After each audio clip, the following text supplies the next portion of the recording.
What's going on, everybody? Welcome back here to the PUBG Mobile Club Open Spring Split Europe West Finals. This is the last day today, and of course, we have to give a big shout out to our sponsors, Xiaomi, innovation for everyone. So, Dave, big day today, brother. Big day. It's the last day here for the finals. They put points up on the board today, and if they're not in the top four, they're, I wouldn't say going home, but they're staying home. They're staying home, and they're going to be a lot sadder, I think, at home for the next few days. What do you think? Yeah, they are definitely going to be big sad, and maybe even tweeting those harsh tweets, like those disband tweets, right? It happens though. It happens. It's 100% understandable. You know, if at first you don't succeed, just try again and again.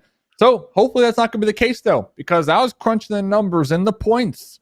They're pretty close. I mean, with 4 more games to go, yesterday, who was it? It was Scrimfarms. They got like, 20 points in one game? A lot of these teams, like, all it takes is that one game, and top 4 is right there for the taking, Hot Jukes.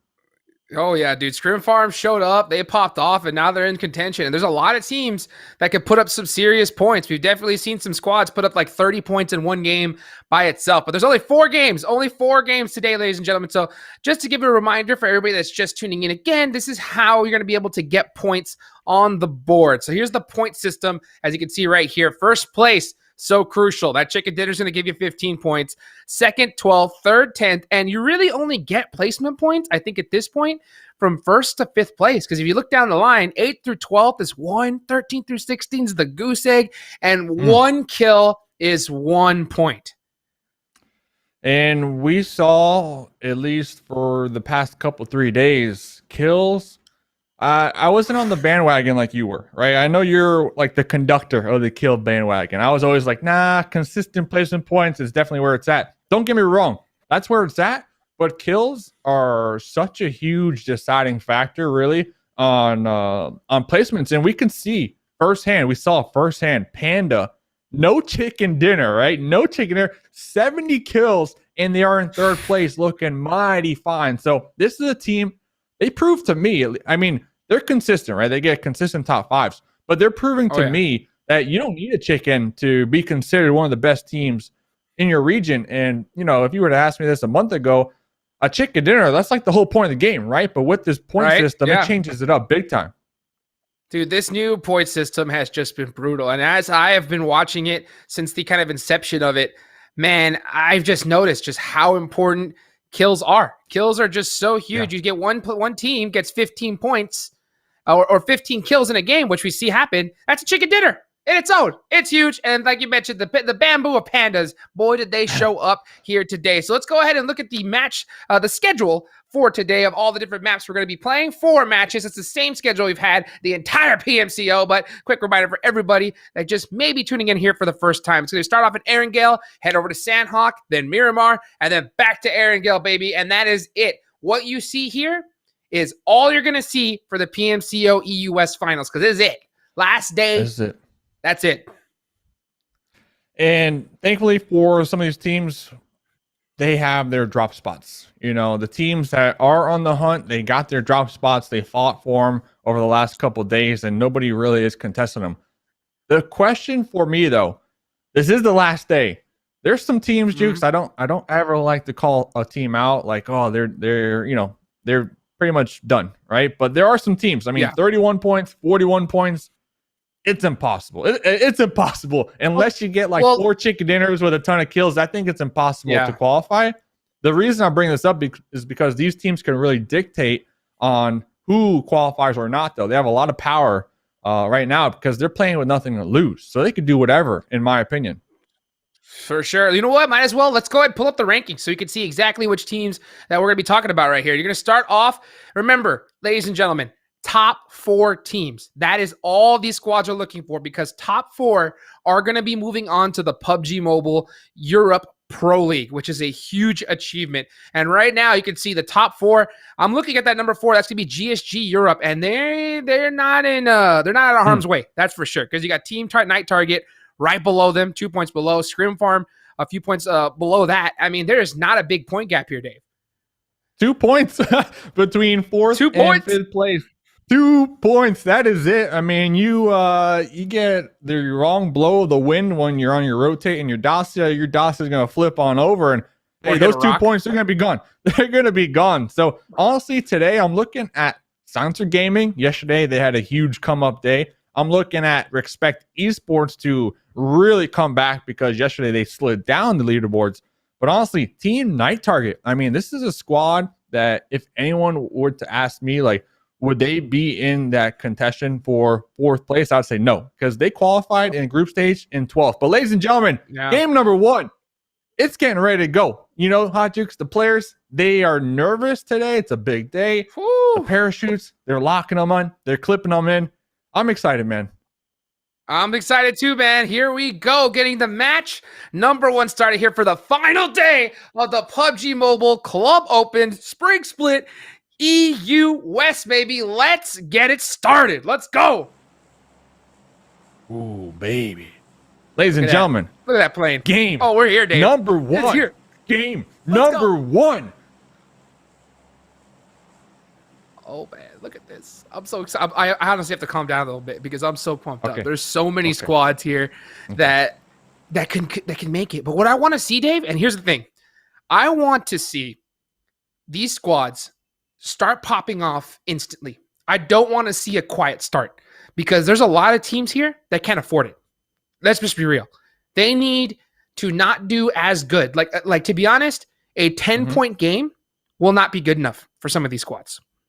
Some of these squads, if they want to make it to top 4, right here, match number 1, they need a chicken dinner and they'll need about 10 kills. That's just the gist of it. And then they're going to have to pretty much continue that performance as the rest of the day goes on. So I want to see some urgency. I want to see like the way we've been watching every single finals game, like the last game of the evening. I want to see that every game here in the last day of the finals. What about you? I mean, yesterday, the day before, 8 points per game. That was great, right? That was great. You are doing exactly what you needed to do. Today, though, I agree with you. I mean, you need at least 10 minimum per game.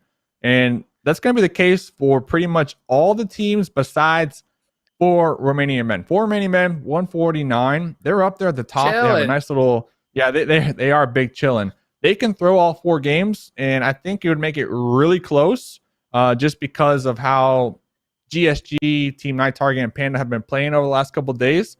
It'll make it really close. But honestly, for Romanian Men, in my books, they might have already punched that ticket, Hot Jukes. They might have already boarded the train. Well, I would say yes. Maybe. I would say yes. The only reason why I'm going to say no is because, Dave, I know that you got the crystal ball, and you said early on this tournament it was going to be 175 points. You needed 175 in order to qualify. Like, be super ultra safe. And I think that's a pretty good target. I think if any of these squads hit 175, I'm pretty sure they're going to make it into the top 4.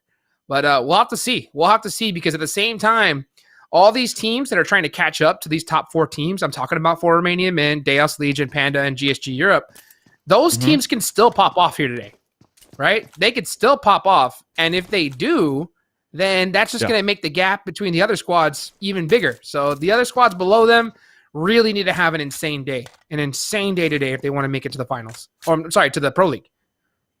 Yeah, PMPL. Only 4 teams will make it. And not only that, some of these teams at the top, they're also trying to give it their all. Panda, specifically. Yiz told me, hey, Dave, we're going to get that chicken dinner here today. And if these teams at the top are going to be popping off today, that's just going to take away the points that these teams on the hunt, on the chase, they desperately need, right? So it's going to be interesting. And Hot Jukes, I'm actually surprised. We really didn't see any hot drops.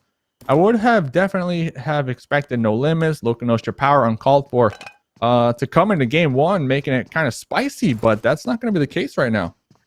I mean, it's almost like tradition. We've always seen No Limits pretty much into an initial hot drop situation, and I think because of that is the reason why they're in last place. You know, when you do these kind of hot drops, it's just so risky. Even if you get the full squad wipe, you're going to lose a person or lose 2 people. And guess what happens? If you lose 2 people, then you're snaking it for the rest of the game. You go out in 8th place. That's 1 positional point. Maybe you got those 4 initial kills. That's only a 6-point total. That's not enough, really, if you're looking to end up being a top 4 team. So I'm glad to see that separation happen now. But in the early mid game, I want to see some aggression. I want to see that looseness that we see in the game fours of every single day so far, because a lot of these teams, they can't afford to play quiet and just go for placement points. They need kills. They need them. There's no ands, ifs, or buts about it. Like, you have to be able to put up some major kill points, or you're going to stay home. You're going to stay home and, think about the next split, because you're not going to make it to the Pro League. Can't do it. Got to get them kills, baby. Got to get them kills. Yeah. Not even an option at this point. Like, that ship sailed 2 days ago, and we kept stressing the importance of, the games left, right? This is only a best of 16.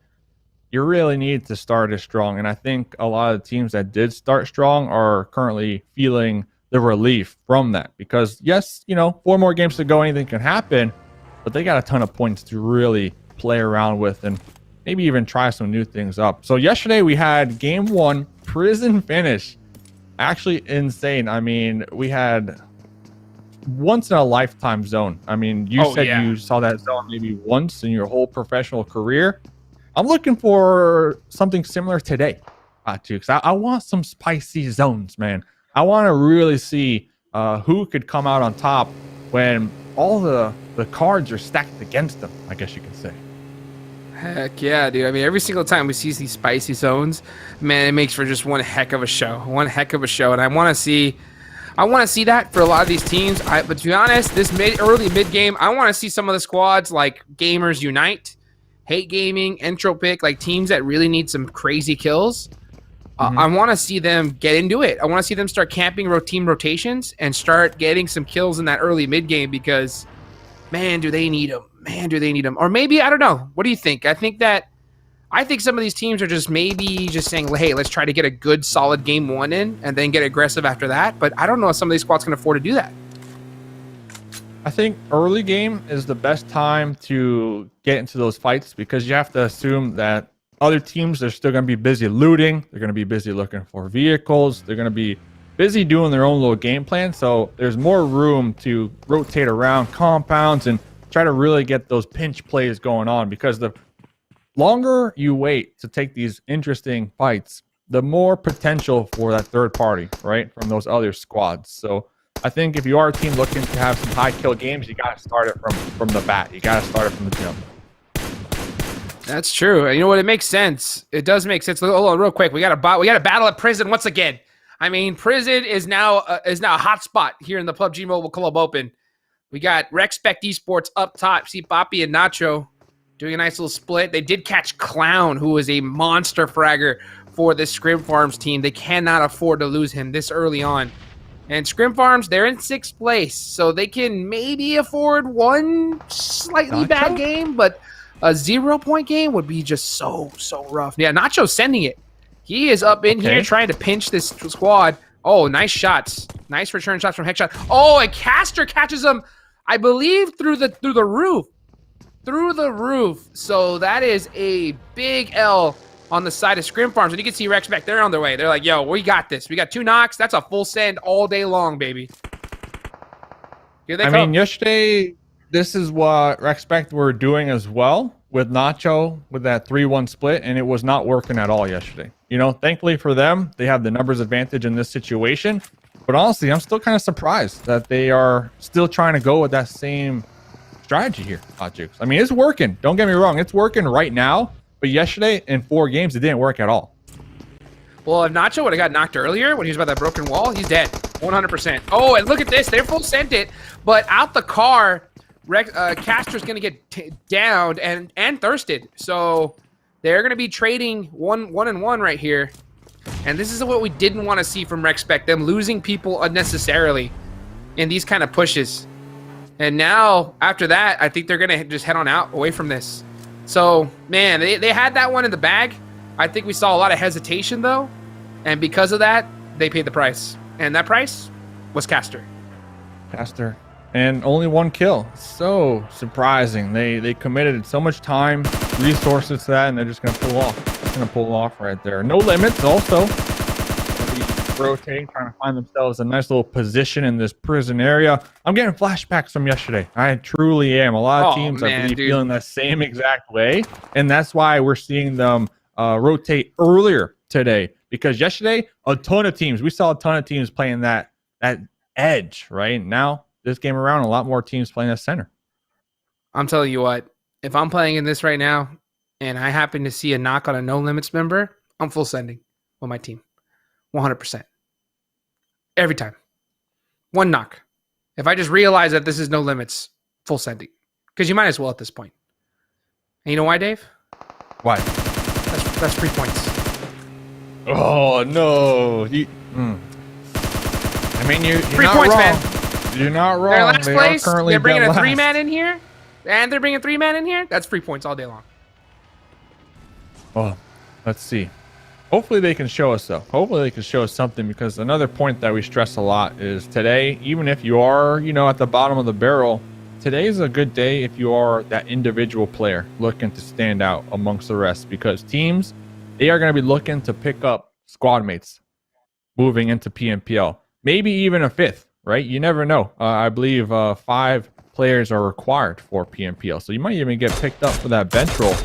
And we've seen those bench players, they played a crucial factor in PMPL, because it is a long form tournament. So if I am one of the bottom teams, Hot Jukes, I'm going to be coming in this game. I'm going to be doing 360s. I'm going to be doing no scopes. I'm going to be doing everything, right, to make sure I stand out among the rest.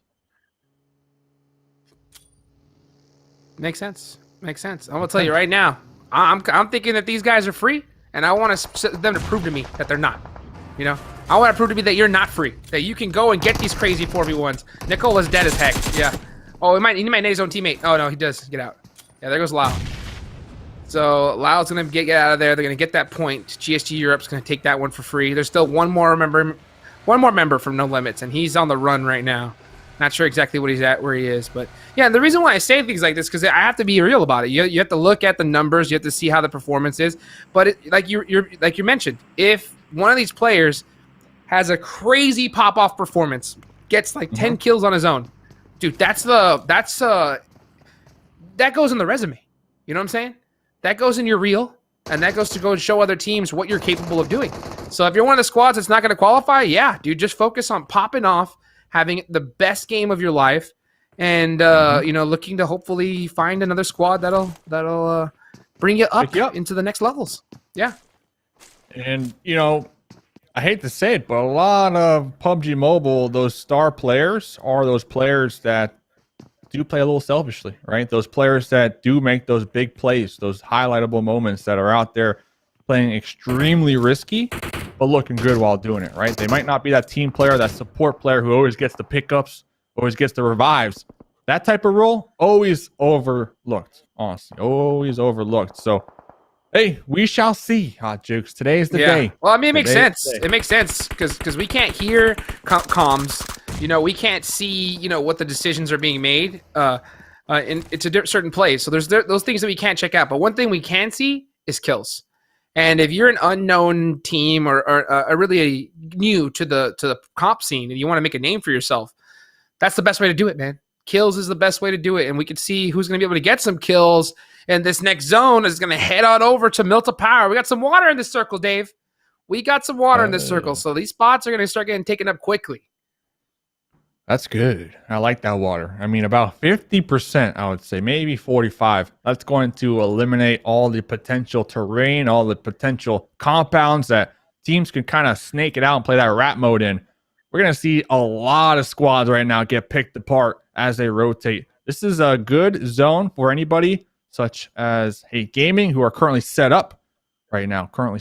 They might be able to pepper some shots out there in the distance, blow up some vehicles.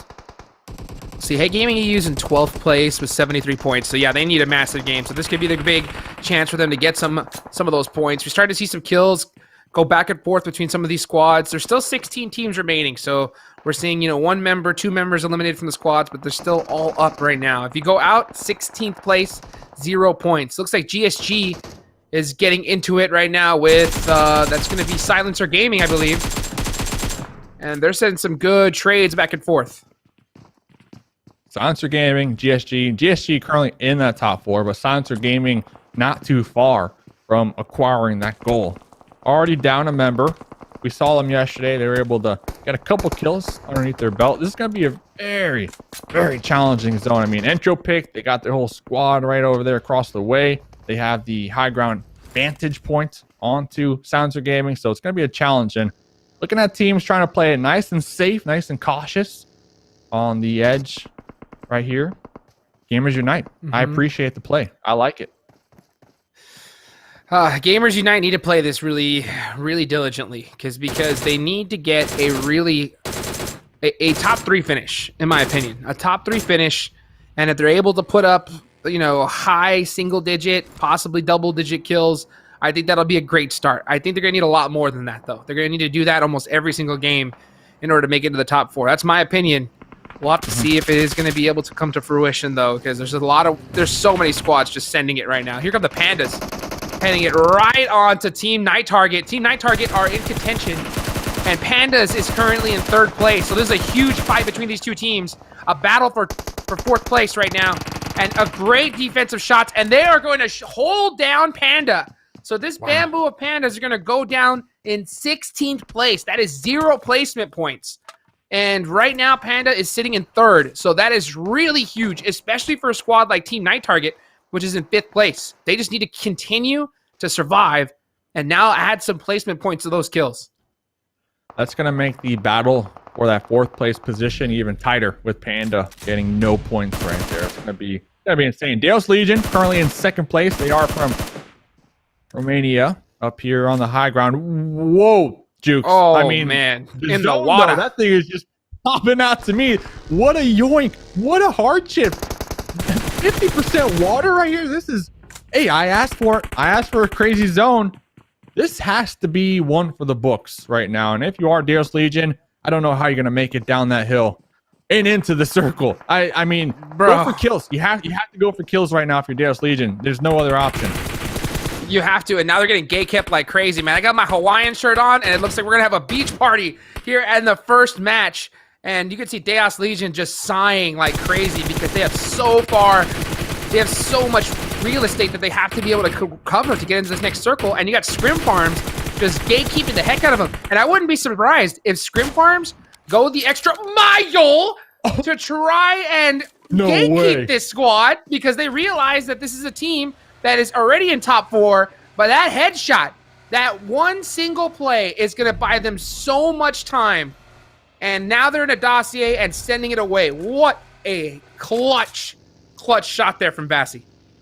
By the way, somebody take a picture of this zone and tweet it at me. I got to remember this one for the books. I'm busy doing this, obviously. So do me a favor. Do me a solid. 4 Romanian men right gone. So Panda gone, 4 Romanian men gone. This is exactly what these teams on the hunt, this is exactly what they needed because those point sponges at the top, well, they're not going to be soaking up much from the grade. So Entropiq currently find themselves in a sticky situation as Team Night Target, 5 kills so far. This is a huge game for them. Huge game. Oh, this is a massive game for pretty much almost everybody in the lobby. Now that you got 2 of the top teams gone out early, this is the chance to be able to catch up to some of them, be able to start closing that gap a little bit further. Right now, you can see Team Night Target. This is a team that is very, very close and can easily make it into the top 4 after this game. They've already got 5 kills. They have a full squad up, doing some nice smokes, trying to be able to get in the circle because they're still outside of it. And just slowly starting to press their way in. Gamers Unite Nations. This is a team that needs to have a monster game. You got LakoNostra Power only bringing a 3-man here as well. So as soon as you get a knock on them, you got to full send it if you're Gamers Unite in this situation. Scrimfarms against Daos. Nah, it's just him? Up left? Oh, this is so bad. Oh, and he's going to burn, baby. So Scrimfarms are going to go out to Daos Legion. They're able to get that revenge onto them for gatekeeping them. And they're going to be in the next circle, still alive for the time being. 10 teams to go. If you get taken out right here, right now, that's 1 point for your troubles. 1 point. Daos Legion, I am beyond shocked that they still have 2 up, especially after such a disadvantage that they had to make their way on into this zone. They had all these teams looking at them. The gatekeep potential was against them, but this is a team they're trying to make sure to do everything in their power to continue to survive and play that consistency game that we're used to seeing them play here in this lobby. That bolt That bolt action, we don't really see it too often in competitive, but those are the perfect situations to use it. When you have your back against the wall and you need a clutch headshot to kind of give you some room, that's the time you need to have that gun. And he showed right there, Vasi, how important it is to have it. Next circle is going to head on over to the center here, Dave. Oh, baby. That water no longer in play. This is a huge game for Team Night Target. Currently 5th place coming into this one. Couple kills. They need to take out Sands. Sands has a nice little bowl, nice little dip, but both of these squads need to reposition, and Silencer Gaming gonna have a nice spot to gatekeep both of these teams. This could be a big game for them. Could be a big game for them. Entropiq are one of those teams that just cannot afford to have even a mediocre game today. And then right there, we saw Silencer Gaming start getting the knock onto one of the members from Entropiq. Also, you as well, you got Team Night Target, which is a team that needs to put up some big points. They're very, very close. They could easily make it to the top 4 as well. So a lot of these teams right in contention to knock some of these top squads out. Still alive. Oh, look at Mooney. Full sending it on over. And he's going to try to head into that building and survive for a little bit longer. Hate Gaming EU, they still got a full team up. And they're going to really start pressing no hate. They've got, only one member left, two-door. They have to full send the squad. Flush this player out. They're pretty much easy shots. For a centralized spot. And there they go. There they go. 7 kills onto Hate Gaming. They're looking for that comeback as well. Hate Gaming group stages. They were the top. They were at the top with a ton of kills. About 20 kills above everybody else. But when we look at PMCO Finals, they are going to be lagging behind just a little bit. So let's check in. Not just a little. Not just a little, because they're 40 points down. So, like, you saw how they were 20 points above in the league stage. They need a 20-kill game, pretty much. Like, they really need to have a ridiculous match if they want to be one of the teams heading into the PUBG Mobile Pro League. And this game, this could be a very solid game for them. They have a really good position. They still have their full members up. They've got to hit some shots down range and add more of those kill points to their total. But with Team Night Target also alive, that just makes it even sweatier, right? Team Night Target looking to get that chicken dinner. They sent Zul into the water, trying to play a little safety net role, I guess you can say, a little insurance policy. Or it might have been an accident because it looks like they're trying to climb back up. So, Hate Gaming EU, Jaja very separated from their squad mates right now. If Nasty can hit these shots, Jaja's probably going to be thirsted, or even worse, bleed on out over there. I don't see their squad mates bridging that gap, because that's just an open field, open terrain right there. 6 teams to go here, Hot Jukes. Yeah, if you're Jaja right now, you just cannot be making any movements. You got to stay very, very still and just make sure that you do not get knocked. Because, like you mentioned, on that off angle, you got no support. You get knocked, you're going to get thirsted, 100%. So next circle is going to go back into the mainland. So that's going to be a big sigh of relief for a lot of these squads. But you still got teams like Team 14, Team Night Target. They are outside of this circle. So is Rexpect Esports. And they're going to have to push their way in. But there's nothing but open field here. And so many teams just staring right at them. And their mouths are watering because they need these kills so bad. I really like Silencer Gaming's position. They're pretty much the only team with any type of high ground on anybody else, but it's not in the zone. So they're going to have to take full advantage of this one. Hopefully, they'll be able to spot out a couple teams who do decide to rotate just a little earlier on than them. And this is where you want to see those vehicles come into play. This is exactly why, if you're a team playing this game, this is exactly why you try to get at least 4 cars every single game. And this is the scenario. You need the vehicles to create your own cover right now. Nice shot. And that's what we're going to see from Team Night Target. Through the smoke, Rexpect able to go ahead and make a shot. Oh, but a great heads-up play from Team Night Target. Starting to put some more pressure onto Silencer Gaming. Gold Touch is behind this crate. Going to throw a nade up top to try to open up it up a little bit. That is going to hit him quite a bit. Chaos is pretty lit right now. Gold Touch needs to start pressing this. Needs to put some nice pre-fires out. Nice little laydown. It's going to help buy him some time. Oh, yeah, he's going to get the shot. 1 bullet. That's all it takes. And I believe he's going to catch it to switch over. But look at this Poppy. Poppy from the other angle while snaking is going to put some shots on the Silencer Gaming. But through the smoke, he's going to get bit up pretty bad. So that's Hate Gaming EU just staring in this direction, trying to add every point that they can possibly get. Hate Gaming trying to the third partiers right here. They see the smokes. Rexpect going to be in those smokes, pretty much just using those smokes as soft cover. Hater doing exactly what they need to do. You see some smokes, that's a giant flag just waving in your direction. Go for some random sprays, and hey, 9 out of 10 times those random sprays, they just might hit, Hot Jukes. Well, they know this map. They've been looking at this area. They know that there's zero cover here. That is nothing but grass. So might as well pre-fire the smoke. And if you're able to get that hit marker, you're going to confirm those points, and that's 11 points. So you know that this team is hyped. This is exactly what they needed. Exactly what Hate Gaming required in order to be able to get a chance to possibly make it into the Pro League. And they're not done yet. They're not done yet. They realize that every single point here is extremely crucial, and they need all they can get. I mean, a chicken dinner will definitely set them up in the next 3 games to actually have that chance. And I'm honestly looking at Uncalled For and Gamers Unite. I don't see either of these teams really making it on out of this compound dip that they're in, especially with Hate Gaming up there looking down right on top of them. Hate Gaming and Silencer Gaming, both these teams can kind of work together just a little bit and be like, okay, we know you're over there, but let's draw our attention to those teams in those compounds. Let's try to take them out first. I don't know if that'll even happen. Shifu going for a very risky push right here. Very risky, but some good shots from his supporting teammates. He's going to throw a smoke right here.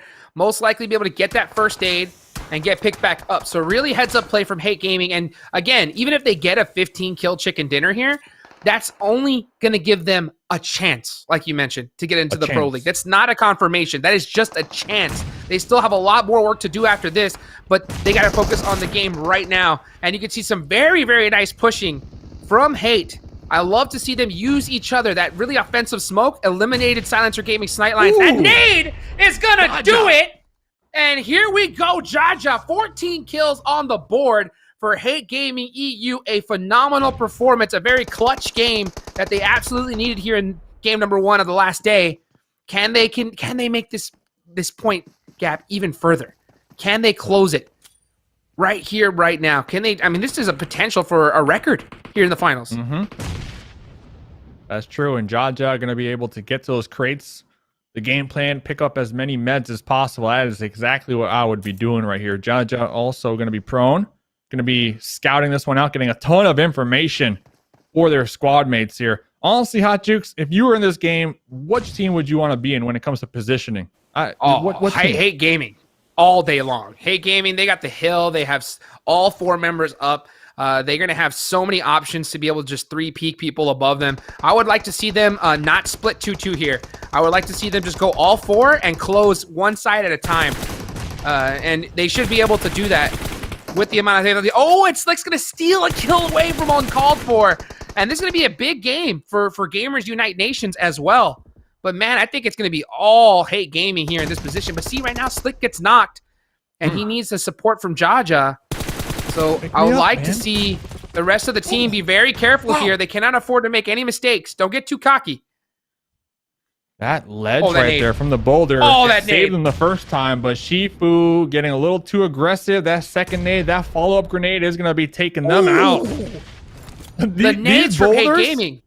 Yeah, these bowlers are playing such a crucial role. Jaja going to be tossing one above their head. That should give them some time as well to get this pickup right in the smoke. 3 teams to go here. Hate Gaming had the advantage. Oh, but Shifu knocked out again. That molly was so close. They know that Gamers Unite is pinned right here, but they are just throwing nades back and forth. And one is all it's going to take. I think Hater's going to be able to hit this one. I think it's going to be perfect. It is. Oh, and one of the members from Gamers just missed it by an inch. Oh, that's another toss. That might be good. That might be good. Is that money?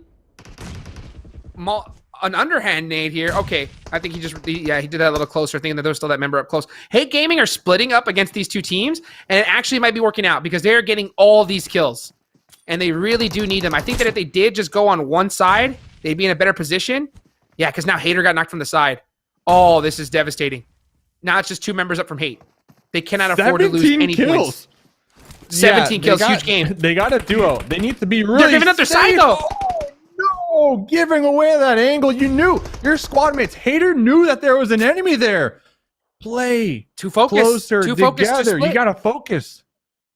2 split. Just deciding to go and look at each other. Okay, but that is going to eliminate that angle. So now it's just a 1v1. Nice shots coming back and forth. Oh, Jaja's so lit. Juice running straight up. Uzi. 1v1. Jaja has the angle. Jaja has the angle here. He can use it to his advantage. One more bullet. He's gonna get it. Hey, Gaming EU are gonna get the chicken dinner with literally a kill record. The most kills that we have seen here. 18. What is that? What a performance. What a performance. 18 kills. 33 points. 33 points in one game. And they were in 12th place, 73 points. So that's going to bring them into that 100-point mark. Now, again, that is only to give them a chance. That is still not enough to make it into the top 4. But here's the big thing. Now they actually have a chance to get into the top 4. Because before, if they didn't get this game here, to be honest with you, I don't think they did. But they did exactly what they needed to do to open that door for them and give them a shot at making it to the next stage. That would be so clutch. What a game. That should set them up at 106 total points, right? And with Panda going out, I believe getting 0 points that game, 4 Romanian Men going out really early on as well. A lot of these teams at the top of the leaderboards that we like to call those point sponges, they allowed for other squads to really wiggle their way on in. And man, Hate Gaming, I mean, we were talking about teams on that right side of the leaderboard on what they need to accomplish in order to even have a fighting chance. 33 points is exactly what they needed to do. Whew. And not only that, that's going to give them some momentum because that's their first chicken dinner that they were able to pick up here over the last couple of days. So you get a bunch of kills. Now you finally have that fighting chance to actually qualify, and you're feeling good right now, Hot Jukes. Momentum, that's a big thing that a lot of times we don't consider. Bro, I mean, I consider it all the time, man. I got to tell you what, they could have not chosen a better game to get this chicken dinner on. Like you mentioned, match number 1, it's going to be so huge for their overall morale, especially getting a kill record, because getting that many kills, that's going to give you a lot of confidence to be able to go and not hesitate when it comes to getting into those team fights. So if you're Hate Gaming, I think the only thing you have to worry about right now is not getting too cocky, because the job's not done yet. You still got more work to do. You're now have the doors open, but you still got to walk through it if you're Hate Gaming EU. If you're a fan of them, make sure you throw a whole bunch of hype in the chat. Ladies and gentlemen, we still got 3 more matches left to go, and I couldn't ask for a better start. So make sure you get your drinks, get your popcorn ready, and we'll catch you up right after this short break.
What's happening, everybody? Welcome back to the PUBG Mobile Club Open Spring Split EUS, sponsored by Xiaomi. Innovation for everyone.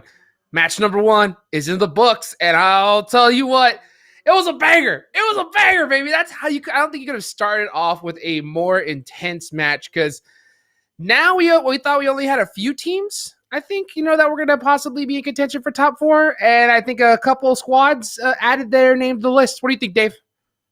I think it's the zone, man. Papa Blue, I asked for it. I said yesterday, game number 1, we had that prison finish, and then Papa Blue picked up that flip phone and said, "Hey, Dave, you thought yesterday was spicy? Well, we're going to send it about 50% water down there to Milt." Wow, I mean, it was interesting, to say the least. And that is exactly what Hate Gaming needed. They needed 33 points, and that's what they got. Right, Hot Chicks? That's what they got. So let's bring up the scoreboard. Bring it up. See how Bring close, it up. How close is the race now? Let's go. Let's see. Where are they at? 7th place. So that is so insane. They literally hit a kill record and a chicken dinner, and now they're in 7th place. So this is what I was talking about. That game, even though it was a kill record game and a chicken dinner, they couldn't ask for anything better. That only gave them a shot. The job is not finished. They still got quite a bit more work to do, because they're still down 19 points. But another big thing, Team Night Target. Now they're in 4th place. So they've knocked down GSGEU. Yeah. Okay. All right. Okay. So we're starting to see some moves. Panda has not moved an inch, because they have the same points as they did last game, because they had a bad match. But they can afford to do that. 4 Romanian Men can afford to throw quite a few matches, I think. But Panda, if I'm any of these teams, I would have my eyes behind my back right now, because you got some teams coming from you. And the problem is Sanhok, Dave. Sanhok is the next match. And I mean, do I need to say anything else? Really? No, we get it, man. We get it. Sanhok is nothing but a clown fiesta at the end of the day. Team Night Target, though, round of applause. They finally were able to breach that top 4. Now they need to make sure to keep it. They have a little bit of a point gap, but not very much, man. Not very much. GSG right beneath them. Silencer Gaming still in the race. But honestly, Hate Gaming, EU, one of the biggest movers after game number 1. I mean, obviously, right? 33 points. Obviously, you're going to move a lot. My question is, though, what will happen if another team like Rexpect, Gamers Unite, No Hate, what would happen if one of those squads has that same pop-off game, right? They're going to just move on the other side of the leaderboard, and we're going to have 2 more games after that. Like, today's just going to be, it's going to be a nail-biter. All right, Hot Jukes? Oh, That's man. the truth. It's already a nail biter, to be honest. It's already one. I mean, I can only imagine how these players are feeling because it's starting to get super close. My big thing, though, is Rexpect, Scrimfarm, any of these teams that are pretty much, even Gamers Unite Nations, they put themselves in a position now to be able to make it. I think this is a crucial match for these squads, a crucial one. You have to pop off here in order to, I think, make yourself a little safe because the problem is, any one of these teams, Panda, Daos, 4 Romanian Men, or Team Night Target, they could pop off. They could have a big match all in the same one, and that would make it so difficult for any of these teams to catch up to them. So if you're Rexpect, Scrimfarm, Hate Gaming, my hands would be shaking right now because this is a big match. This is a big one coming up for all these teams. So for Romanian Men, they didn't really move much. I believe they came into that last game 149 points. Interesting little backstory. This is their second PMCO in a row that the team is competing in. They've been playing together for about 8 months. And today's the day. Today's the day that they want to make sure to not just be one of these teams who, compete in PMCO, but qualify from PMCO. And hey, Hot Jukes, 3 more games to go. It's right there. It's right there. They just need to get a couple points, maybe 5 points per game. And one thing that really stuck out to me when talking to them, they turned down some offers as well because they want to stick with the 4 Romanian Men name. They want to bring that to the global stage. So I was like, wow, props to you. Props to you guys over there. Well, they got more, I guess, whatever the word is, right? They got more of that than I got, because I'll tell you what, man, I can only imagine. That's really good, though. I think that's good to see a squad that has been together for, I think, longer than a lot of the other teams here. Mm-hmm. I think that's why we see them just have so much success and have so much synergy. You can just see in their play style, how group up, how well they play together. Unfortunately, that last match, they went out super early, so they got 0 points on the board, along with Pandas. I think that they still can have that pop-off game at any moment. And to be honest, if one of these 2 teams get 1 pop-off game, I think that might be it. That might be the ticket punch because the rest of the teams, they need to have more than 1 pop-off game. They got to pop off right here, right now. And guess what? Sanhok, it's so unpredictable. So unpredictable. Anybody can win this game. And guess what? The players, I hear them. I hear the feet going. Let's get it going here. Match number 2 of the PMCO EUS Finals. Let's go.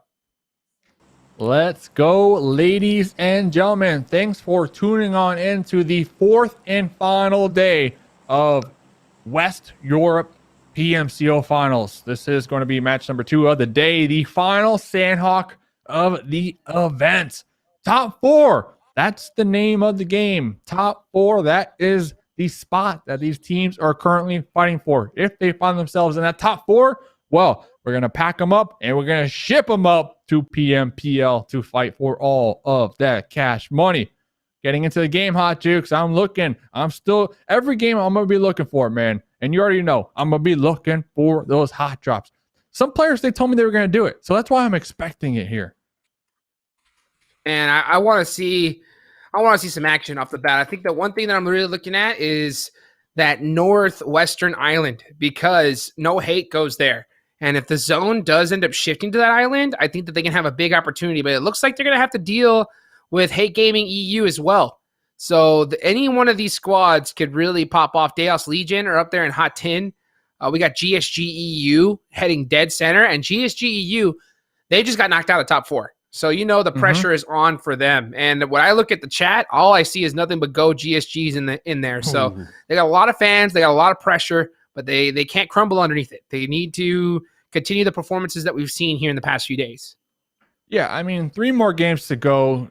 GSG, 5th place, like the dream, that momentum, that steam in the engine, it's definitely there. And this is a squad that we've seen over the past couple days. Very aggressive, very aggressive. Like they definitely know how to win their gunfights. Circle number 1, the southern part of the zone, free and clear. But we need to pay attention right now to this squad. Hate Gaming, especially after such a huge victory. Looking right ahead of them, I believe this is going to be No Hate. And they're split. No Hate only has 2 players here, so they're at a big disadvantage. Jaguar needs to come around the corner and come help out this team if he wants to save them. But this is a team like No Hate, with their position, they need to have a game like Hate Gaming EU just had. They need that still. So we'll see what's going to happen, because right now you could see Hate Gaming EU, especially after that last match. It's almost like they could smell blood. They could smell it in the air, and they want to be able to get some. 2 potential points right ahead of them right now. Shifu breaching right there with the Vector, going for that spray down, and they got 1 more to go. Octavian, no way! Octavian, 1v1! Octavian? This is a 1v1! Hate Gaming! Are they gonna get taken out in the right closet? Here? Octavian going for that reload! No way! Octavian! No! Octavian! What? The legend. What? The legend. Bro. Oh, if you're Hate Gaming, that's got to hurt so bad. Oh, that has got to. Not like this. Oh, dude. I don't even know what like to say this. right now. That is insane. I mean, what a heads-up play for Octavian from No Hate. I just think that, I mean, honestly, that is just a huge shell-shocking moment, because Hate Gaming EU, especially after that first game, they had all that. I mean, that is literally going to stop in your tracks that potential train, Like, all that confidence, everything, it went from full-on, oh, man, the highs and the lows, Dave. I don't even know. I mean, like, even I can just, because, I can imagine as a player, like, the feelings, the emotions that gotta be going through this team's mind right now. That's brutal. Octavian, man. Oh, the crusher of dreams. I mean, yeah, for me though, honestly, you have to go back and look at that one as far as Hate Gaming piling up pretty much 1 at a time right through that door to take the fight with Octavian in the closet. And honestly, it shouldn't have even came down to a 1v1, right? I mean, man, you're just going to have to bite the bullet on that one. That's going to set them back a couple pegs here. So now, if you are Hate Gaming EU, what you're doing right now is you're hoping that Team Night Target, you're hoping that GSG, you're hoping that Panda, you're hoping that those 3 teams ahead of you get taken out early as well this game, so that you don't have that big of a point gap to regroup after next game. Even the teams behind them, to be honest. I mean, that is just a huge loss. And I think this is what I was talking about, though. Like I said, you just can't get cocky. Don't get too overconfident, and don't make a reckless play. And I think that they just realized it was a 2v4, and they sent it just a little bit loose, thinking that they can easily handle it.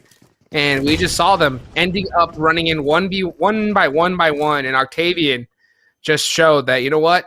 You can't play this loose. No matter what the situation is, or you're going to get punished for it. And that's what happened. But now we're looking at a little bit of a battle between Exotic Alliance and GSG, bouncing back and forth, trying to get that initial knock. I mean, hey, we're talking about that fight because it was such a huge fight for Hate Gaming to lose, especially after getting 33 points. So I hope everybody watching, they understand the magnitude, right? that fight held. Yeah. So, hey, GSG, though, they're looking for it, man. They're looking to get back their spot, that 4th place position. Beg for mercy. Definitely one of the highlight players from Exotic Alliance over the past couple of days. Going to be right there on top of the roof. Meanwhile, their squad mates in the foothills, they're just like, hey, beg for mercy. We got your back right now. We got your back, but that's not going to matter because a grenade is going to be blowing up right in their face. Kaboom goes the dynamite, Hot Jukes. That's going to be a big knock. That's going to be a big knock. So the rest of the team has to come and support their teammate. GSG realizes that. So they're going to use that knock to kind of bait them out and try to get a second one. And once they do get that next knock, you know they're going to be full sending it. And they do. So there goes Andy. And just like that, Levi from this off angle, full sending out up, but can't get too cocky. Does get lit up a little bit, so he's going to play that a little bit more passive, I think. But Nightmare has a really good angle with that QBZ. Zombie with the M7 gets some nice shots. He does get headshot in return, but GSG is now in trouble. Levi from this off angle really needs to come help out his team. Otherwise, they are going to get thirsted. Karma has to be able to hold down the suppressive fire as well. So it's Nightmare and Zombie versus Levi and Kamara. Who's going to get this next knock? Man, Levi needs to send it, but he's going to be such super risky. He knows it. That's why he's hesitating right now. He doesn't want to just send it up there without any information. It's a tough hill to cross. Nightmare coming on another off angle himself. Those shots is going to give away his position. And Kamara is just thinking, I need to get this finished so I can try to pick up my teammate. Otherwise, they're going to lose him.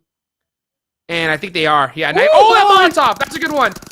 Nice and close right there. He has to throw the nade early to get the confirm. Now here comes a big 1v1. Free fire coming out. Kamara's going to win it with just 1 health left. Levi goes for the res, so now it's just Zombie up. And with Nightmare down there, he ain't picking him up unless he kills out this whole team. So nice pickups for GSG. Yeah, this was definitely a bigger fight for GSG to lose in this situation. GSG, 5th place. Exotic Alliance, 12th place. Zombie can still play spoiler. Even if Zombie doesn't win the all-out 1v4, Zombie could get a thirst, right? And that's something that GSG, they need to keep in the back of their mind. And I believe that's why they're playing so close in this little 2-2 split. They have a good idea that Zombie's going to be up here. They know exactly where they are. And instead of just sending them one at a time, they are moving together as a unit. And we see Zombie looking back and forth like, oh no, just waiting for the inevitable. Ooh. And there it goes. Another point on the board. 4 kills for GSG. Big one. That's a big way to start things off. And honestly, I thought that it was a knock onto, I thought that was a finish on one of the GSG members, but it was actually on one of his own teammates at Exotic Alliance. And that was because that Molotov came at the perfect time. He had to kind of move to the side, and he threw that nade, tried to get it through the window, and just missed it, killing his own teammate. So that was, I think that hurt Exotic Alliance just as much. But that Molly, man, I mean, that little play got him to be able to make that little mistake. So well executed from GSG. And now this is a great game for them to start off and hopefully make it back into the top 4. Everybody's looking for it, man. Everybody's looking for that one up on each other.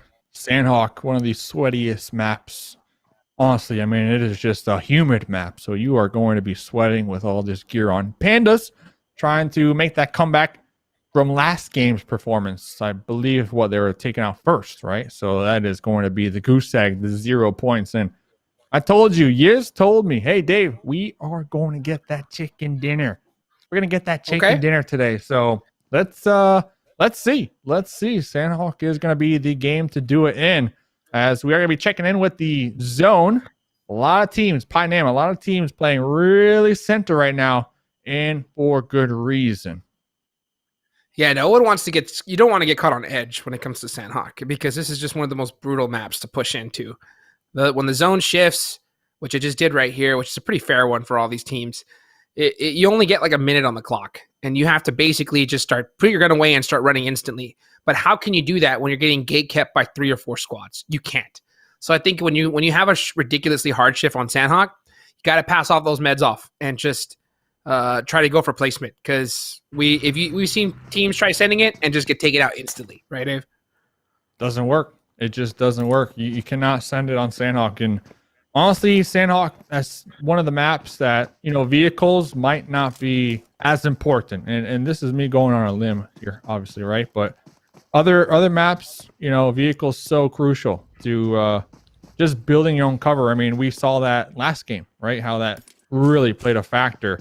But Sanhok, since it is so small, the terrain so elevated here and there, I feel like almost riding around in vehicles is a disadvantage, because a lot of teams, they like to just hide in the foothills and snake in. Once when they hear that vehicle, they're going to pop up immediately. And you like to put it all the time. If you're in a car, you can't shoot back. You can't shoot back. So you're just going to be easy pickings here. Yeah, especially if you're driving yourself. And even if you have a squad in that car, that's the problem with Sanhok. Since the map is so small, if you try driving late game, there's so many teams just surrounding every single corner of the map. And if you try sitting in a vehicle, the second these teams hear that noise, every single one of them is going to be just staring straight at that car, trying to get those free points. So definitely not a map that you want to be driving in late game. And there's plenty of terrain with rocks and cover and trees everywhere to run with there. I would much rather see squads run together. I see Levi pushed up quite a bit. Run as a full team together, because if you do get picked apart, at least you're able to kind of support each other and try to get through it one knock at a time. And Levi is scouting. Oh man, he's walking into a trap, dude. A big trap. Nasty's just waiting for him. Hello, goodbye. Yeah, that tree. that tree is just a toothpick tree right there. You know what Levi's saying? You know what Levi's saying right now? Say what? There's a team here. Yeah. Hey, there's a team here. Yep. Hey guys, there's people up here. Yep. So people up here. People up here. Yeah, there's people up here behind the quick boulders. Quick comms. Yeah, there's a guy right behind this rock. FYI, just to let you know. And they're gonna ask him, "Are you sure?" And you know what he's gonna say? Oh, I'm sure. I'm real sure. There's a guy right there. These, I'm not trying to be too nitpicky, but I'm just right now I'm just heavily invested in like teams really playing tight, man, and on their A game, especially if you are a team. GSG, they're in 5th place. It's like you're so close to qualifying for PMPL that I just feel like you cannot be having these little tiny micro mistakes. You just cannot. It's just not possible. And we've been stressing on it this whole time. But honestly, with 3 more games to go, 5th place, like you're right there. Levi, I get it. You're the scout. But even if they're so pushed up, like even if they were to find themselves a nice little spot, like their squad mates weren't even moving a muscle. So like, what's the point of that play? Like, what's the point of scouting there if your teammates aren't even going to move? And for everybody watching this right now, like to give some extra context on top of that, is like the reason why some of you guys may be thinking like, who the heck are these guys to talk about this kind of stuff? Thing is that we've been casting, some of the biggest tournaments in PUBG Mobile for a couple of years now. And we've seen how well these other teams play. Hold on real quick, Sava. Oh, man. Yeah, see, but look at that. It was a nice send. It was a nice send with a full squad from No Hate. And now they're able to pick apart Daos little by little as a full team and catch these members slipping. Nice return shots from Octavian down. Oh, Octavian, man. The legend. The squad wiper himself. If you have one person that you want to squad wipe a whole team, it's going to be Octavian. That nade is so hard to throw, though, on the bottom of that hill. He's going to have to press down, and he realizes it. Yep, the pressure's on. He's got to go ahead and send it. Oh, it's a 2v1, though. Oh, he don't care. Octavian gets to confirm. Going for that 1v1. Vector, M4. Hip fire. Needs to go in this. Does win it. Does win it. The man's a legend. Second. The man's insane. I mean, the man's insane. Clutch badge? Time, right? Clutch badge. Congratulations, Octavian. You've earned one. Octavian. And now he's going to get his whole team up. Can do it from the closet. Can do it from behind the boulder. Octavian's got this one in the bag. Whoo, what a play. What a play, Octavian, dude. What a stud. That is so insane. That is a great heads up play. And that's just clutch. That's just clutch. Those are those plays you can't really count for. You just have to hope your teammate makes a play. And man, he's already made 2 of them today. So if No Hate makes it into the next round, I know exactly why. I know exactly why. And it starts with the letter O. And this guy is pure clutch. And well, back real quick. Back to what I was saying. Back it up. The reason why is because we've seen how well the top teams in the planet play.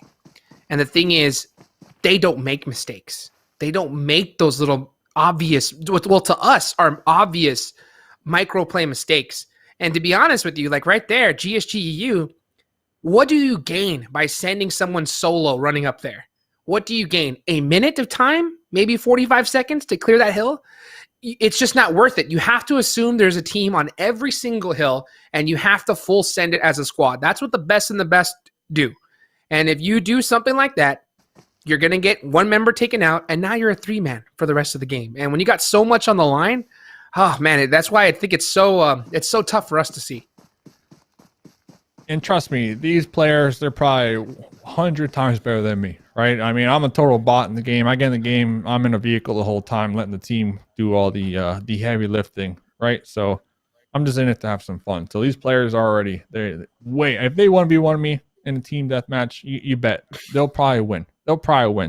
But like we're saying here, this is the end. This is the end. The marathon, the finish line, Hot Jukes, is right over there. You know, I don't care if you need some water. I don't care if your legs are starting to get a little weak. You cannot afford to lose sight of the bigger picture. And Levi in that situation. Oh, and they get the next zone. Oh, big. You know, GSG, they are going to just be wishing that Levi was still with them, because having the numbers advantage at the end, having the whole team up at the end is so crucial to getting that winner chicken dinner. And to be honest, man, whether they can 1v1 you or not, it doesn't matter, because you can be like, all right, they do that, what do they gain? But from here, they can gain so much if they make it to the top 4, and they could, and especially since we know what 2021 is going to look like for competitive PUBG Mobile. I mean, $14 million in prize pool announced. That is a life-changing amount of money. So, you know, to see, you know, really good teams lose players early on, man, that's a tough one. That's a tough one to swallow. But we'll see if they're able to still make it happen as a 3-man squad. As look at this, only 3 seconds left of the clock. The zone just popped, Dave. All these players got to get a move on it instantly. You know, he's looking really good. GSG up there to the north. So, hey, we'll see them. We'll see. We got a ton of teams. 3-man. We got a ton of teams down here in the south all trying to make their way on in now. Team Night Target, 4th place. They just were able to acquire that 4th place position last game. They lost XL already. They had 3 up. They need to push across the water. They're going to be right behind Rexpect. Poppy in the open. Ooh, Poppy able to get behind cover just in time. Now, if you are Team Night Target, I don't know about it taking those shots, though. I do not know, because those shots, they just alerted everybody to their location. Oh, yeah. And when it's tough to take shots outside of zone. I think they should have just played a little bit sneakier, try to push up on them, and then once they got in position, then you start shooting. But as soon as you have one player shoot, all eyes flip over to you and are ready to gatekeep the heck out of you. And I kid you not, as soon as Poppy got shot, he just screamed to his team, "Corale!" You know, run. and now he's angry. You know, Yalen Cabronet, he's pissed, and he's ready to get some shots in revenge. And look at that. They are punishing Team Night Target on their way in. They're getting it, man. They're getting it. And comparing Rexpect from yesterday's games, playing group together. They got their head in the game. Currently 9th place on the overall leaderboard. They started yesterday in 4th place or 5th place, if I'm not mistaken. Nice shot. For that comeback. Chaos taken out with those suppressed M4 shots from across the way. And Team Night Target, well, they're probably going to get chunked out from the blue zone. Zol, the last one alive, as we do have 12 teams to go on this Sanhok map. Rexpect playing 2-2 split right here. Could be risky, or it could pay off when it comes to getting a ton of kills, gatekeeping those teams in the south. Man, once Poppy got shot, he was screaming "Corale," but after he got that knock, he was saying "Andale." You know, that's what you get. That's what you get for shooting me in the back, and that's what happens when you have a teammate just take a shot a little bit too early. So now Team Night Target are still running as a single. He's going to have to try his best to get some more placement points, because they are very close into being in the top 4. Rexpect needs to have a pop-off game, though. They really, really do. So next zone is going to go on to Painan, and look how many teams still need to press up in here. Rexpect, if they're able to get in position, they can gatekeep them all, but they're potentially most likely going to get gatekept by all these squads sitting in Painan. Let us see. Painan does provide some cover for the time being. Might be able to get some solid placement points. Scrimfarms, I'm concerned with them, because this squad, they know how to frag out. Rexpect going to be down there. They need to push. Uncalled for, though. In the blue, Mooney hitting the dirt real quick, trying to avoid those shots. And look who it is here. Hot Dukes, Rexpect. They are just trying to pop off this game with 3 kills so far. They are looking to get as many points as possible. They need it, man. They need it. They sure do. They need a pop-off game, and this is a heck of a squad that we definitely want to see what they can be able to do in order to get into the next stage. We got 4 Romanian men. Had a 0-point game before, but now they're definitely going to put some points on the board now, as they are pushing really hard on the Silencer Gaming. It's all up to Gold Touch, but Sushi able to shut that down really quickly. So now it's just Nasty. This is not a really good position. This guard tower is still going to be exposed from on top of this hill. And there's not very many angles you can hold from there. So that is a really tough spot. He's in the next zone, though. So, yeah, he's not moving. He is not moving an inch. Next circle is going to be really close by. 4 Romanian men need to get everybody up and start sending it down there now. And if they do, they're going to be in a great spot for the rest of this game. But like you said, time is not on their side. They need to get them up now and go downhill right now. Because when the blue zone starts to close, that damage, it's going to start ticking away. It will start ticking away. No limits. Dead last on the overall leaderboard. Still with the duo up right now. Looks like Rex going to be going for that smoke play, trying to maybe sneak up behind GSG. GSG, they probably hear the smokes. They probably got some decent idea that there might be some stragglers making their way through Pinam, as next zone, Pinam right there on the edge. Oof. So not a lot of cover. Not a lot of cover. And over there in the distance, we see Clown from Scrimfarm getting naded. Yes, they are. And you said about to close. Guess what? That zone's already closing, man. These zones move so quickly, and the pressure is on from all these teams in Painan to get to the next spot. Rex is going to get shot here at the end, and here comes the blue zone. It's up to Banana to be able to hold it down, but he's going to get shut down by GSG. GSG is going to get a really, really nice kill there as a 3-man. And they're trying to press and find a way into this next circle. It's going to shift off of them. So 4 Romanian men, they're gonna send it right down. You can see that on the map. They're gonna send it on down to that shack, and if they get that kill onto Nasty, then they are gonna. Oh, and they did instantly. I'm sorry, not. Okay. Oh, he got the revenge. No, Nasty got it. Nasty. Yeah, he did. So they're gonna be as a duo against Nasty. They know exactly where he is. Most likely gonna 2v1. Oh, never mind. Nasty with a huge nade onto Rana up there, and now it's just Sushi. Nasty's popping off. Nasty ain't playing. Silencer Gaming, the old LakoNostra ICE team, you know, last remaining member, popping off here at the end. But look at this. The clock, it's down to 0. All these teams down here got to move. Scrimfarms versus GSG Europe. Huge plays have to start coming out. Oh, Rana does get the kill onto Nasty. So now 4 Romanian men have the hill to their own. You know they're going to start gatekeeping them. Heck shot. The blue zone, though. The blue zone's hurting way too much. You cannot stand in it. He has to full send it on up. Oh, that tree is not thick enough, dude. Thick trees matter, and that one's not it. Ooh, from the blue. Lou trying to take the shots, trying to get that backstab. Ooh, the blue zone going to be taking them out right there. And a grenade from the guard tower at the end there. And Tudor it's over. Getting second place from healing. Tudor was able to overleap both third place and fourth place right there. So what is that? That's a difference of what, like four points, maybe even a little more.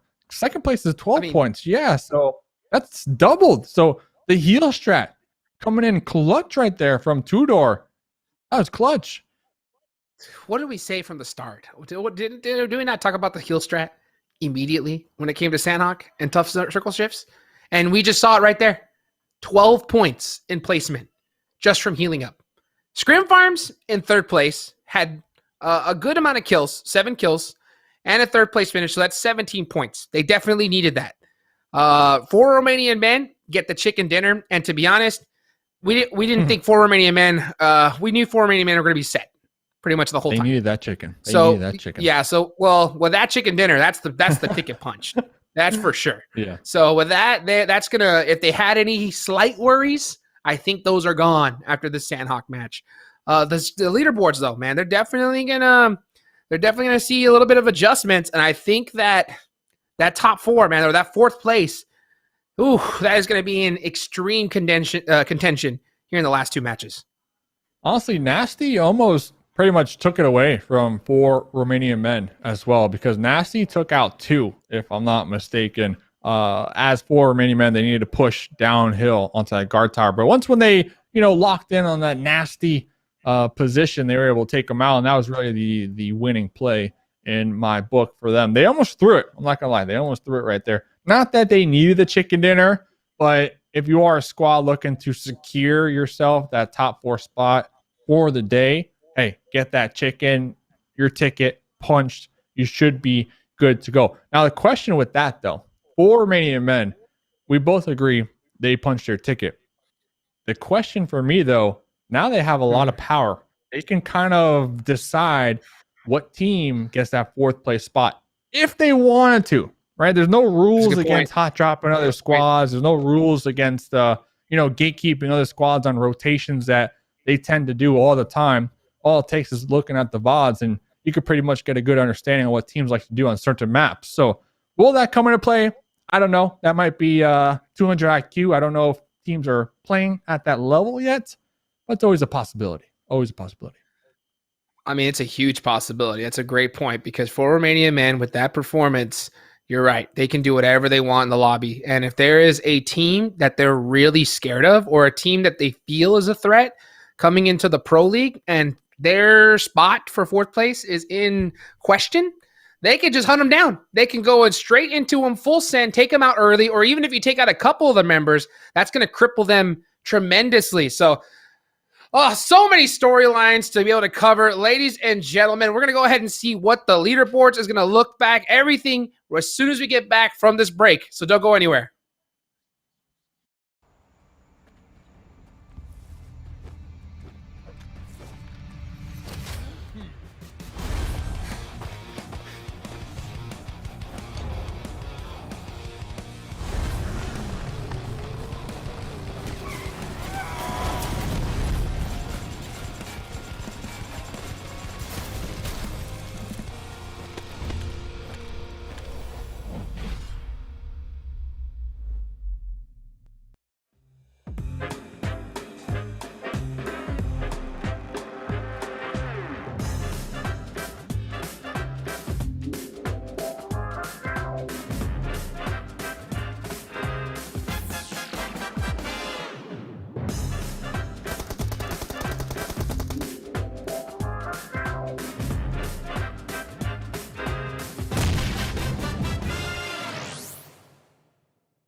What's up, everybody? Welcome back to the PUBG Mobile Club Open EU West. Of course, sponsored by our amazing sponsor, Xiaomi, innovation for everyone. 2 matches are in the books. We got 2 more left to go here. And oh man, this is a race for the top 4 positions. And this race has just been getting closer and closer every single game as we go on here. And we're barely halfway through here, Dave. Oh man. It's Miramar, Erangel, and it's done. It is done. The top 4 move on to PMPL. Let's bring up the scores because bring it up. Oh man, it's rough. It is rough out here. It is rough out here. Hate Gaming after the wipeout from Octavian from last match. They are back in that 9th place position. GSG, Team Night Target, doing a little seesaw action right there for that 4th and 5th place position. Only 1 point difference. Only a 1. And now I'm getting a little concerned with Daos Legion, Panda, as well as the point spread starts to close because Daos Legion, Panda really haven't been popping off in the first 2 games. And that's going to open it up. I mean, Scrimfarms, 121. Team Night Target, 129. Sanhok Gaming as well, 117. Like, all it takes is 1 chicken dinner, hot chooks, and then bam, you're there, man. It's crazy. That's it. I mean, this is such a close race. GSG Europe were knocked down to 5th by Team Night Target. And then after that match, the last one, they said, no, sir, we're taking it back. We're taking that 4th place spot back for now. But guess what? It's only back with only a 1 point difference. So you're right. Panda, Daos Legion, I think all the teams from pretty much 2nd place, even up to 10th right now, I mean, have the chance to be able to make it into the top 4. And at the same time, if you are down towards that 10th place position, Hate Gaming, you Rexpect, this Miramar match, the last Miramar match here of the PMCO EU West, they need to have a game like Hate Gaming had in game number 1. So Hate Gaming needs to have another pop-off match because dying early in that Sanhok was devastating. It was devastating. And like I mentioned, it gave them a chance, but they still had a lot of work to do. And now with them getting owned, I have to say, they got owned by Octavian in that last one. Octavian, I mean, he definitely has a shelf, and Hate Gaming EU is on them because he really shut down this squad's dreams. But it ain't over yet. They still need they can still have a crazy pop-off game. But man, I got to admit, it's going to be tough. It's going to be tough because towards the end, Dave, we've seen multiple times things always tend to get a little bit crazy in the last couple of matches of a tournament. I mean, especially the last one, right? The last one of the last day. Oh, man. Like, if you only need 1 point, like Team Night Target do, I don't know what you do. I think if it's the last game, all right, now we still have this Miramar game, but I know I'm getting a little ahead of myself here, but say it is the last game. You only need 1 point. I am going to be dropping so far on the edge away from every single body. I'm going to be going for that trash loot. I'm going to go somewhere where nobody would even think of dropping to get that loot. That's what I'm going to do. Honestly, that might actually be what I start to do this game as well. If I am Daos Legion, if I am Panda, even GSG, because teams, they're salty, bro. I mean, teams are definitely going to be salty And they have a good opportunity right now to really stick it to you if you only need a couple points to qualify. Compared to these squads, 36 points, 44 points, 64 points. Like, they don't got nothing to lose. So if they really want to stick it to the man up at the top, well, you better watch yourself, man. You better watch yourself. Because let's be real, Exotic Alliance, Entropiq, Uncalled For, all these teams down here at the bottom, the chances of them making it are almost slim to none at this point. Yeah. Unless they have even if they had a 30-point game, I still don't think it's enough. They would have to have a 30-point game here and a 30-point game in the next match if they want to stand a chance. And that is going to be a tall order. And like you mentioned, those teams, and even for Romanian Men at number 1, they're going to be sitting around just thinking, hey, you know what? We don't got much to do. You know, our chances are, you know, like we don't have to do too much, you know, because the chances of us making it in are going to slim to none. For Romanian Men have already made it. And if, for example, one of the Pandas happened to piss off one of those members from their squad, right? They could just say, you know what? Hey, Pandas, you like to drop here? Well, we'll go say hello to you in this next match. And if that happens, it's going to be devastating for that squad. So, ladies and gentlemen, I'll tell you what, you're in for a show here. You are in for a show because these last 2 matches are going to decide who's going to move on to the Pro League. And to be honest with you, Dave, I don't know who's going to move on. I don't know. I mean, I could say 4 Romanian Men are, but the rest of the lobby, yeah. 4 Romanian Men for sure, but the rest of the lobby, I don't know. And you know what makes it even more interesting? And I know we've been talking about the backstories about a lot of these squads. A lot of these teams, they literally formed a day, 2 days before PMCO group stages. Like, they came together right before it started. They qualified. There was 32 teams, 4 different groups, a best of 12. They qualified to make it here to the best of 16. And now those group of friends, they might be going to the Pro League, right? Like, a group of friends might be going to the Pro League. It is nuts. I mean, definitely turning dreams into reality. But ladies and gentlemen, you know what time it is. It's the final Miramar of PMCO Finals. So get your popcorn, get your drinks, get ready to sit back and relax and watch your favorite teams duke it out in the try-hard mode of Miramar. I believe the plane is going to be loaded up, flying in the air, getting ready. We got that landing gear up. Ladies and gentlemen, let's get into Miramar. Let's get it. The plane, as you can see, it's looking pretty. The plane path is looking, rather fine. If I say so myself, looks like it's going to be going from the north down to the south. Yes, it is, right down the center. So all these squads are going to pretty much hit their main landing positions.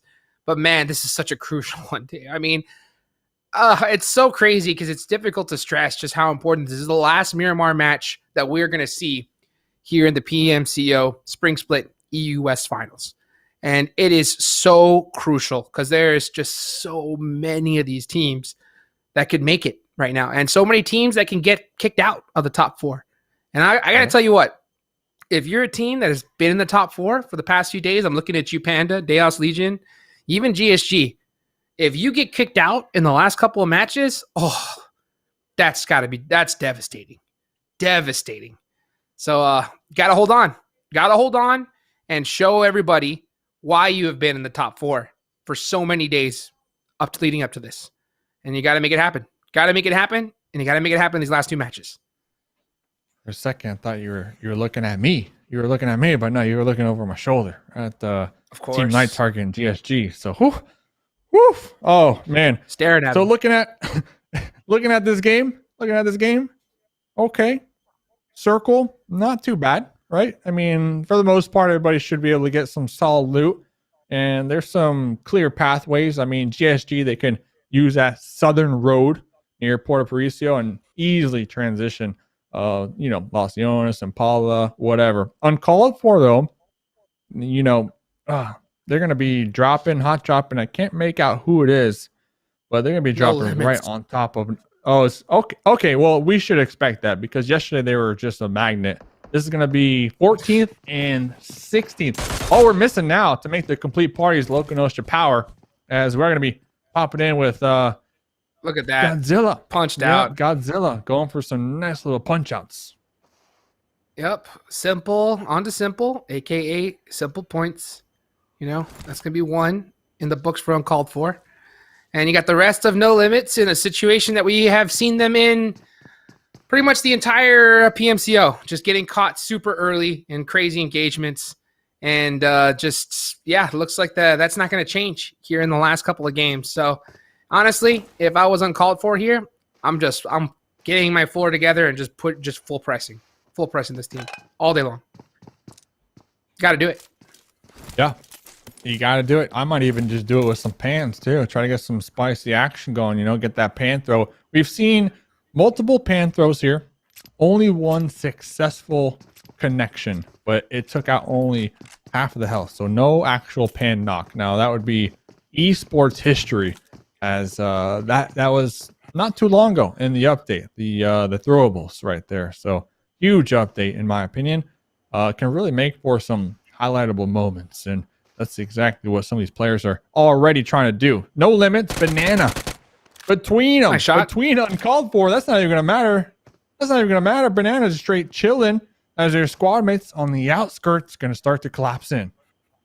Nicola able to get the nice knock, and he's going to be setting it again.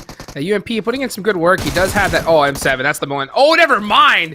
You know, with the M16, straight headshots. He hits those. Big one right there. So uncalled for, losing 2 members just like that due to Nicola's awesome play. And nice little pre-fire coming out from Reeks here. The thing about No Limits is that they always seem to play just super separate, even when it comes to early on. And usually if you have all 4, just sending him against each one by one, you could definitely get the advantage up on them really quickly. But the thing is, you just can't get too lax, because you'll see right there, Nicola shutting them down really fast. Getting a couple of nice kills. Uncalled for, Godzilla, last remaining member 2. Gonna have to make a play. He's got a Winchester in his hand? Respect. The Winnie. I mean, uncalled for, they're not making it in regardless. Oh, look at Godzilla's like, battle. You go. Oh, you go. I'm going to stand back. Oh. I got your back. Tommy. Ooh, Godzilla. Tommy gun right there. Going for the second spray, but Nikolai doesn't care. Does not care. Said? Banana going for those air punches right there. He said Godzilla, man. More like Gonzilla, dude. Gone. What a play. Gone. So, yeah, and these are just 2 teams on the bottom. Yeah, they are on the bottom. But No Limits, though, I'm actually a little surprised that they have been at the bottom this whole time, because when we look back at the actual group stages, they were a mid-pack team.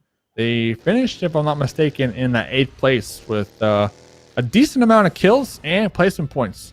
And that was one of the teams that I put on my list of teams to watch, as they could potentially make it to that top 4.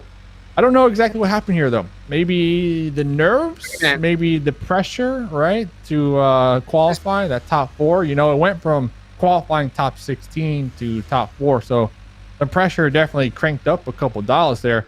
And also, though, maybe a little bit of tilt factor, right? I mean, you come into this, you have 2 really bad days. How do you get out of that slump? I mean, how do you get out of that slump?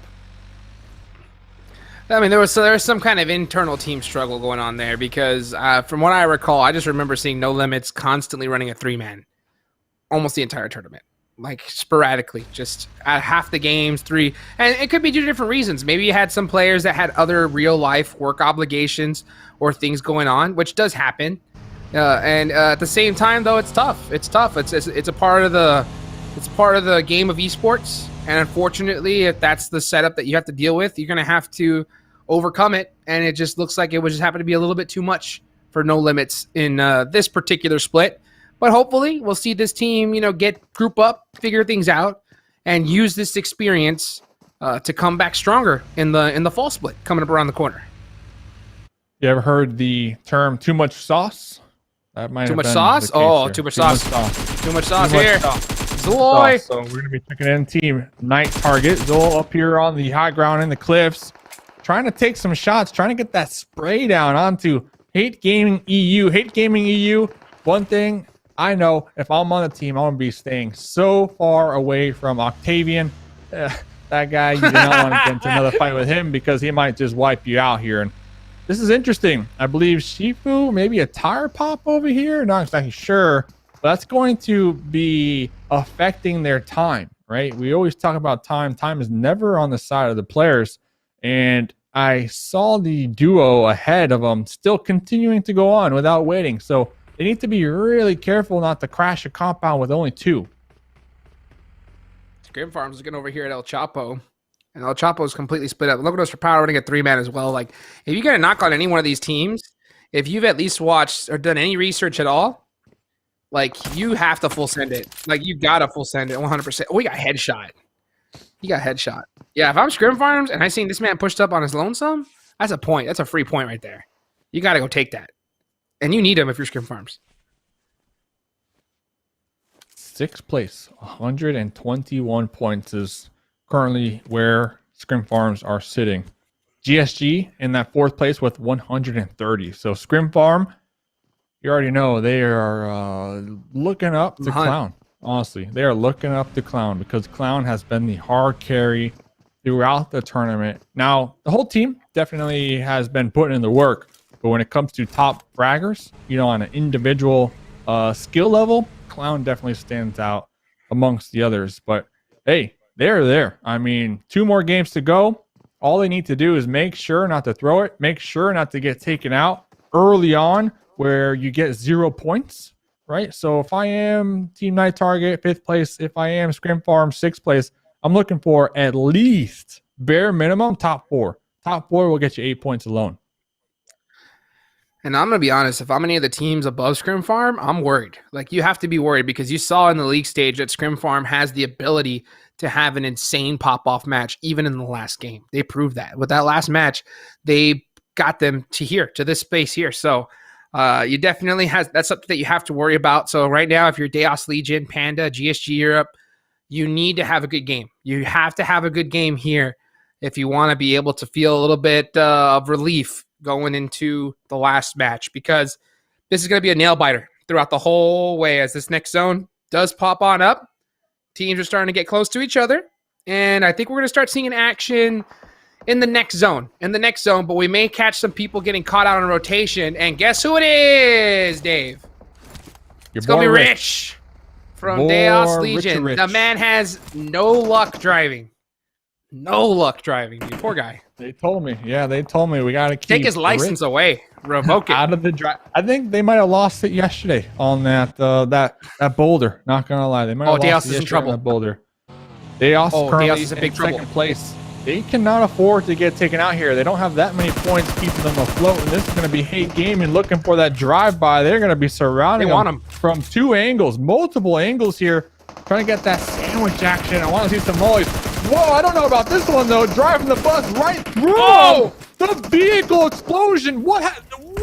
Hate Gaming, I thought you were going to hit it from 2 sides, but instead just sitting in the bus thinking it's a tank now. They need to make sure to take down Bassi. Bassi, last one alive. 0 bullets at the end, Bassi. No bullets. Daos Legion once again taken out very early on. They came in today's games. They were safe. They were safe, but after the last 2 games, no longer safe, Hot Jukes. Devastating if you're Daos Legion. And I guarantee you, everybody else in the lobby, their eyes are popping out their head. They had to have been watching the kill feed. They realized that Daos is taken out. So the chances of them passing the squad up are extremely high. They have to have a good game. And the door's open. The door is open via that finish from Hate Gaming. I think they realized the second you get a knock, and this is what happens towards the end of the tournament, when you realize the teams that you need to take out, the second you get a knock on one, they will go extra thirsty to make sure that they kill you. And I think that's exactly what we saw from Hate Gaming in that situation. Dude, they were playing super loose, though. I was surprised that they ran that bus right through them. I thought they were going to pull up on the edge and try to get them from above. So, hey, maybe sometimes that element of surprise is all you need. And they're still, Hate Gaming, they're still in the kill feed. They are still looking to get some kills, as we are going to be checking in with another important fight. Sanhok Gaming currently in 7th place on the overall leaderboards. Another team they cannot afford to get taken out right here, right now. I think Hate Gaming's playing a little bit loose again. You know, I'm good. I'm glad to see that, especially after having that devastating loss in Sanhok. because if they start playing a little bit too conservative, I think that they're going to be in trouble because they can't afford it. They need to play aggressive, and they need a ton of kills like they got in the first match. Gamers Unite Nations putting some nice shots behind them onto Exotic Alliance, and they need to move away from this completely because they are going to be pinched like crazy between Exotic Alliance and Silencer Gaming, but they're split up themselves, so not the best situation, I think, here for Gamers Unite. They are super, extremely split right here. And this is Miramar, so not a lot of potential to really camouflage and snake it out like it was Sanhok or Erangel. So they're going to have to be Beg for mercy. cautious. Yeah, Psycho going to be bleeding on out. And because of how spread they are, if one of their squad mates gets knocked out, they're probably not going to be able to pick them up. And we're going to start to move forward into this game, and a lot of teams are going to be hovering around extremely thirsty to get some points, that is. They need them. They definitely do. Silencer Gaming being one of the teams that does, and they got one Rain member from Gamers Unite who is in a lot of trouble. He's going to nade. It's not going to pop off. Yeah, next to him. That Molotov looks like it is going to be really close by. Oh, okay, nice pre-fire through the smoke. Gold Touch going to get this finish. Yeah, he is. So that's going to be one of the members from Gamers Unite Nations going down. Great shots from Herbs, though. Wow, a great knock. And here comes the rest of Exotic Alliance trying to come help out their teammates, but Herbs is just putting the team on his back. Shots from the other end are going to hurt him quite a bit. He's going to win this 1v1. Huge play. He's the last one alive. Nice pre-fire. Not going to be enough. Yeah, great peaks in and out. We saw there to be able to get that finish on the Herbs. So there goes Gamers Unite Nations, and after that early loss, that's going to be it for them, in my opinion. And we saw Beg for Mercy stay in the back line, too, with the... Octavian. Oh, no, Octavian. Oh, no. Oh, no. This hey, Gaming, can't run. be. Hey, Gaming, you run. Run for your life, bro. It's Octavian. But they gotta go. Hey, Gaming, they cannot afford to take this fight. This is Octavian. Oh, not the nade. Not like this. This could be not huge. Like this. Has some intel. Gonna be looking to toss that one up. Okay. Oh, what? He's still lit. Okay. Got him. The revenge. I was sweating bullets. Not gonna lie. Hey, Gaming, I was starting to sweat right there. Octavian. Okay, well, they got Octavian. They took him out. Dude, that had to feel good. I mean, they have to go to that crate and just start punching the heck out of it, because that one, oh man, that was much needed. I think if you're Hate Gaming, but they already got 9 kills, so they're doing a great game so far. But they have 3. They did lose a member early on to that crazy bus push onto Daos Legion, so they're gonna have to hold it down as a 3-man. And still get some decent placement point. Actually, they need some really good placement points. They need, honestly, like a 15-kill chicken dinner. They do. If you're Hate Gaming EU. Can't lie. That's what they need. Well, they need 24 points exactly to breach that top 4. Right? That's what they need, but they definitely need more to feel somewhat safe. Now, will they be able to get another chicken dinner? Well, game 1, when they did get that chicken dinner, they were blessed a couple times with a zone. That's going to happen here, right now. And they also had a lot of kills early on, which is also happening right here, right now. So, Hate Gaming, you might have got taken out 16th last game, but this could be the game that you get that second chicken dinner, and that would be huge. Looking at the zone, a ton of teams towards the north. We're gonna shave this lobby in half. Easily. Still 10 teams remaining, and yeah, if you're Hate Gaming, it's going to come down to the last match for you, for sure. For sure, 100%. We'll have to see how close it's going to be after this match ends. But right now you can see Panda did end up getting 1 kill to their name, and they're going to be heading out. Panda cannot afford to play this too loose. They need to have a good game. That is for sure. Because you got too many teams on your tails. And, Pandas do have tails, so they are on them. And you got to be careful. Because if not, they're gonna bite that tail and pass you up real quick if you're not careful. And it's most likely, if it's going to happen, it could happen right here in this game. Little fuzzy tails, by the way. They might look cute, but Pandas right? are little furball, but they all are vicious. And Pandas, I believe, only about 3 points into that top 4. Games 1 and 2 really haven't had much action. And that kind of concerns me because I feel like they're playing extremely passive. And this is just something that we haven't really seen from the Pandas. The Pandas, we knew them day 1, day 2, day 3 as such an aggressive squad. And that's how they were able to get into the top 4, because they had the most kills out of everybody in the lobby. Now with no chicken dinners, see, you cannot play passive with no chicken. You got to continue on with your game plan, get those kills, because those kills will been keeping them afloat this whole time. If they don't get high placement points this game or kills, they might be bumped out, Hot Jukes. It's totally possible, and that's what happens when you get kind of thrown in the trap of, oh, getting caught out as Reeks while in the middle of throwing a grenade. Worst time to get shot at. And here's 4 Romanian men, 100%. They're full sending it and realizing that it's no limits, and it should be only a few seconds here left to be able to get this last finish onto Banana. Banana not going out too easy, though, as he is going to get 1 knock. Oh, did he get 2? Interesting. It's just Dexter and Ambot up left.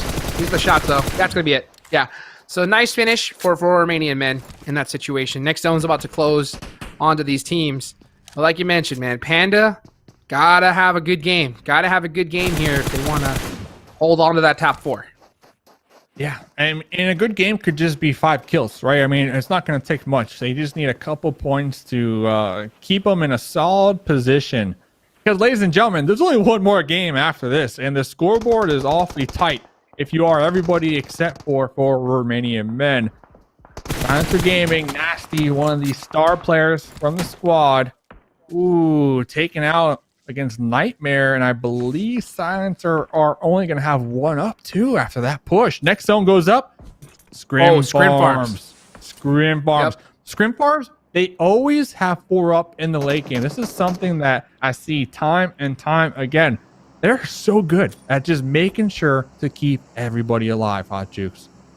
Yeah, my point was, you know, before I forgot it, because of that fight, was like sometimes you see teams that are in the top get into that trap of just realizing, dang, we have a lead. All we got to do is hold on to it and get some decent games. So they change their play style to a more passive one.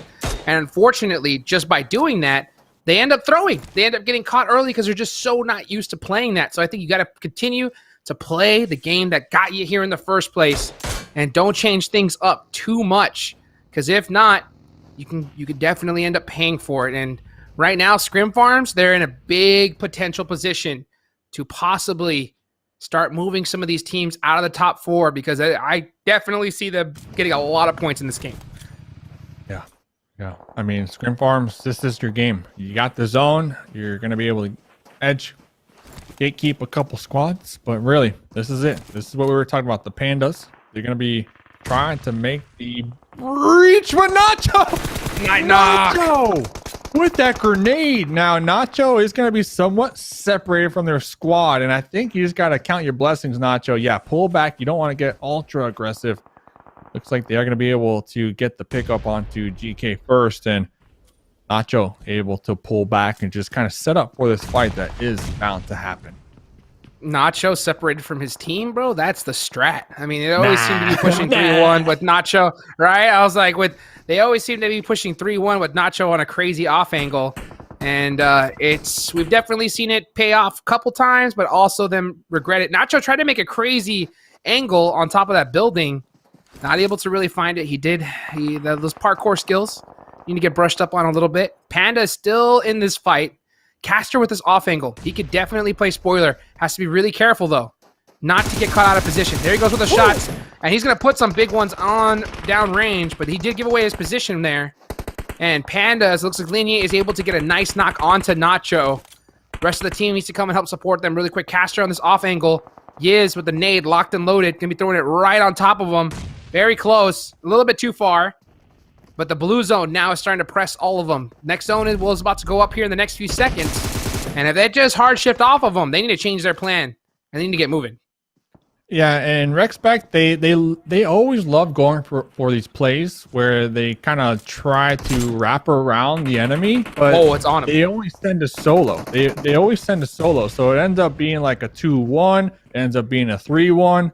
I like the initiative. I don't know. It hasn't been working. I mean, and leaderboards clearly show it. I mean, they started, I believe, yesterday 5th place. Now they're in 10th place. I think They just need to play grouped up. Next zone does go on up, so they are going to be favored, so they can pump the brakes on that crazy rotate just a little bit. Before Romanian Men still alive, man, still alive. Who would have guessed? Who would have guessed? I'm going to be bleeding on out. But they're going to surprise all these teams coming up with this corner big time. And if you are Rexpect, I think that strategy of playing split and covering ground, it'll work in scrims and it'll work against low-level teams. But against top squads that are so good at covering each other and hitting those flicks, it's so difficult. But, oh, look at this. Silencer Gaming having to push out in the wide open against the top team in the lobby. Good luck with that. Shifu's the last one alive.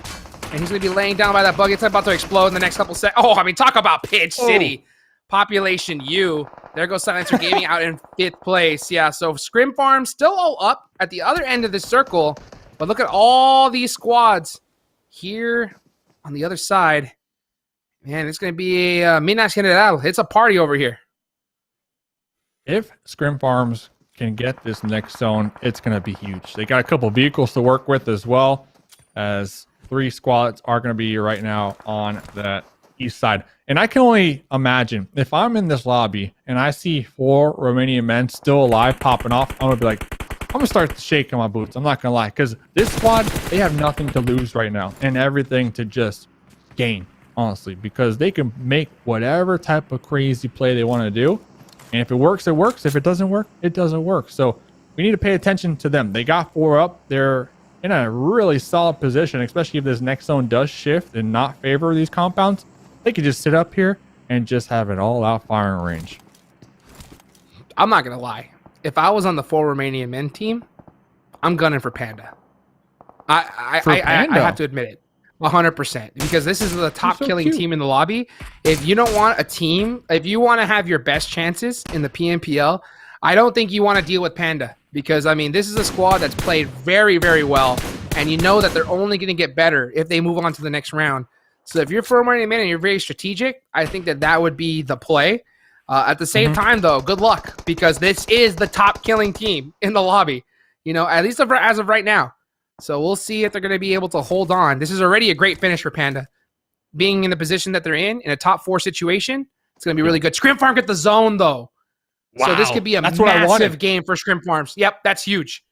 That's what I wanted. That's what I wanted. I wanted that because if they can get the chicken dinner or even like a second place here, that's just going to make the last game even spicier. Even spicier. Oh, nice shot. But you got to be careful. You get the zone. You get the zone. You don't need to overpeak.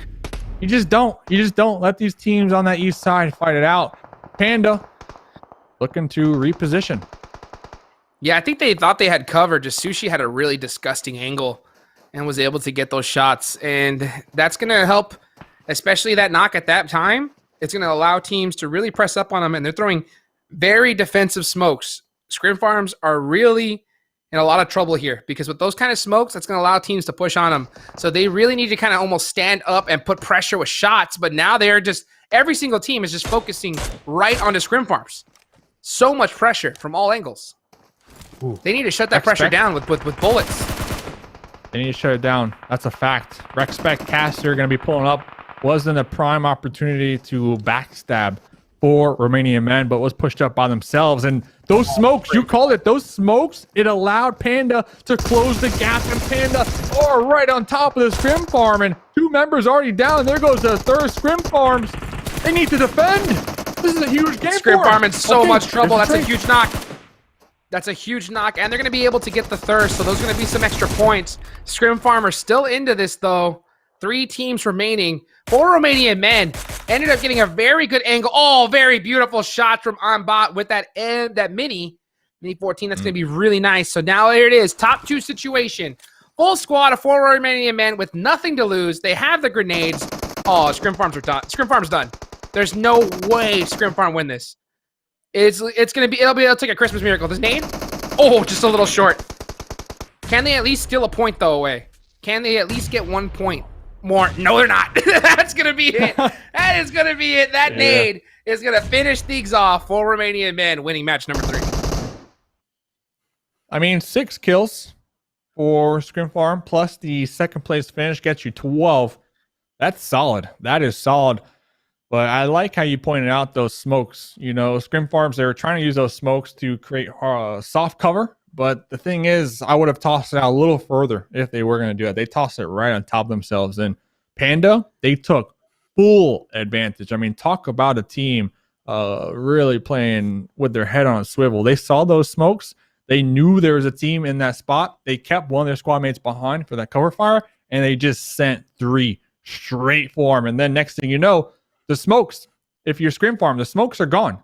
But Panda was right there in your face, right? So it's like, it's kind of like catch-22. And yeah, we mentioned it as well for Romanian Men. Just unlucky that the top team in the lobby still had 4 up towards the end, still alive, Hot Jukes. Just unlucky for everybody else. Yeah, if I'm Scrim Farm in that situation, you have to put a lot of pressure down with shots. That's really what it is. And even if it's just pre-firing, just shooting in that direction, nonstop, just to kind of help avoid people pressing up on you like that for free. The second you throw out smokes and go defensive, that just opens the door for teams to just press up and make things a lot more difficult for you. Regardless, they were able to get a top 2 finish, so it is a good game. The reason why we're kind of nitpicking here is because, man, dude, this is going to be a close one. Such a close one. Ladies and gentlemen, I have no idea what the leaderboards are going to look like after this one. So do not go anywhere because there's only one game left, one match left here in the PUBG Mobile Club Open EU West Finals, sponsored by Xiaomi. Innovation for everyone. Don't go anywhere. We'll be back after this break.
Woo! What is going on, everybody? Welcome back here to the PUBG Mobile Club Open Spring Split EU West Division. Of course, sponsored by our amazing sponsor, Xiaomi, innovation for everyone. And I'll tell you what, every one of you better be pumped up because we got the last match of the evening about to happen here, and it's going to be a banger. It's going to be a close one. If you are a fan of all these teams that are in contention right now, and there's quite a few of them, throw some hype in the chat. Get these squads, get these players pumped up because they're going to send them your energy because they need every single little bit of it going into this last match. Talking about energy, let's send it to the leaderboards so that they know how much energy they need. And man, fourth place to 8th place. All right. 18 points. That is it. And Scrimfarms, welcome to the club. Top 4. Hello. They made it after that game. Not by much, but Daos Legion, they've been slipping and sliding all day long, Hot Jukes. Dude, I mean, after this match, we could literally, I mean, I'm not going to jinx it. I don't want to jinx it, but I'm saying after this match, literally, it's possible we could see GSG gone. We could see so many teams here in the top 4 can get swapped out, except for 4 Romanian men. They're not going anywhere. They definitely have punched their ticket. But if I'm Panda, I wouldn't be extremely comfortable. I mean, because you just never know if you have a few teams here on the bottom really pop off and can definitely pass you up. Hate Gaming, they're in 8th place with 121 points.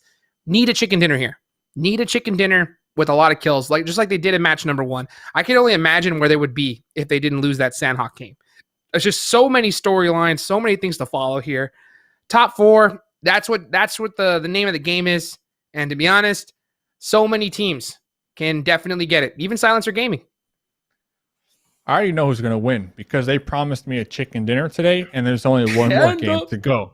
Yeah, so Panda probably going to get this last and final chicken dinner, but ladies and gentlemen, we are 15 games deep in a best of 16. We have one more match to go. Daos Legion, Team Night Target, Silencer Gaming, Hate Gaming as well. All these squads looking to overthrow Scrimfarm and possibly even GSG. I mean, shoot, they're only 1 point ahead of 4th place, so they are not anywhere near feeling safe. Even Panda. I mean, Panda, they need some consistent points.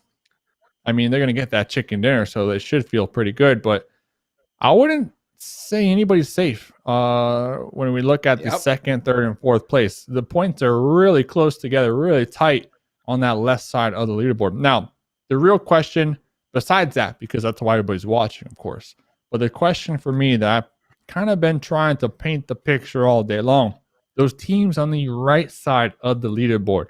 One more game to go. What do you do? I mean, you might not qualify, but you have a lot of power, in my opinion, to really steer the tides, I guess you can say, for those teams trying to qualify. Even if you're Rexpect Esports at this point, you're 28 points behind. 28 points behind. Doable. I mean, we've seen it happen. But that is if you have to. Now you're dealing with different contingencies. Now you're having to hope that GSG Europe, Scrimfarm, and every team pretty much above you throws. You have to hope they all go out early. And to be honest with you, you need to be the team to kill them because you need kills. A chicken dinner, not enough. You need 15 kill chicken dinner if you're Rexpect Esports. Anything less, good luck. Not going to happen.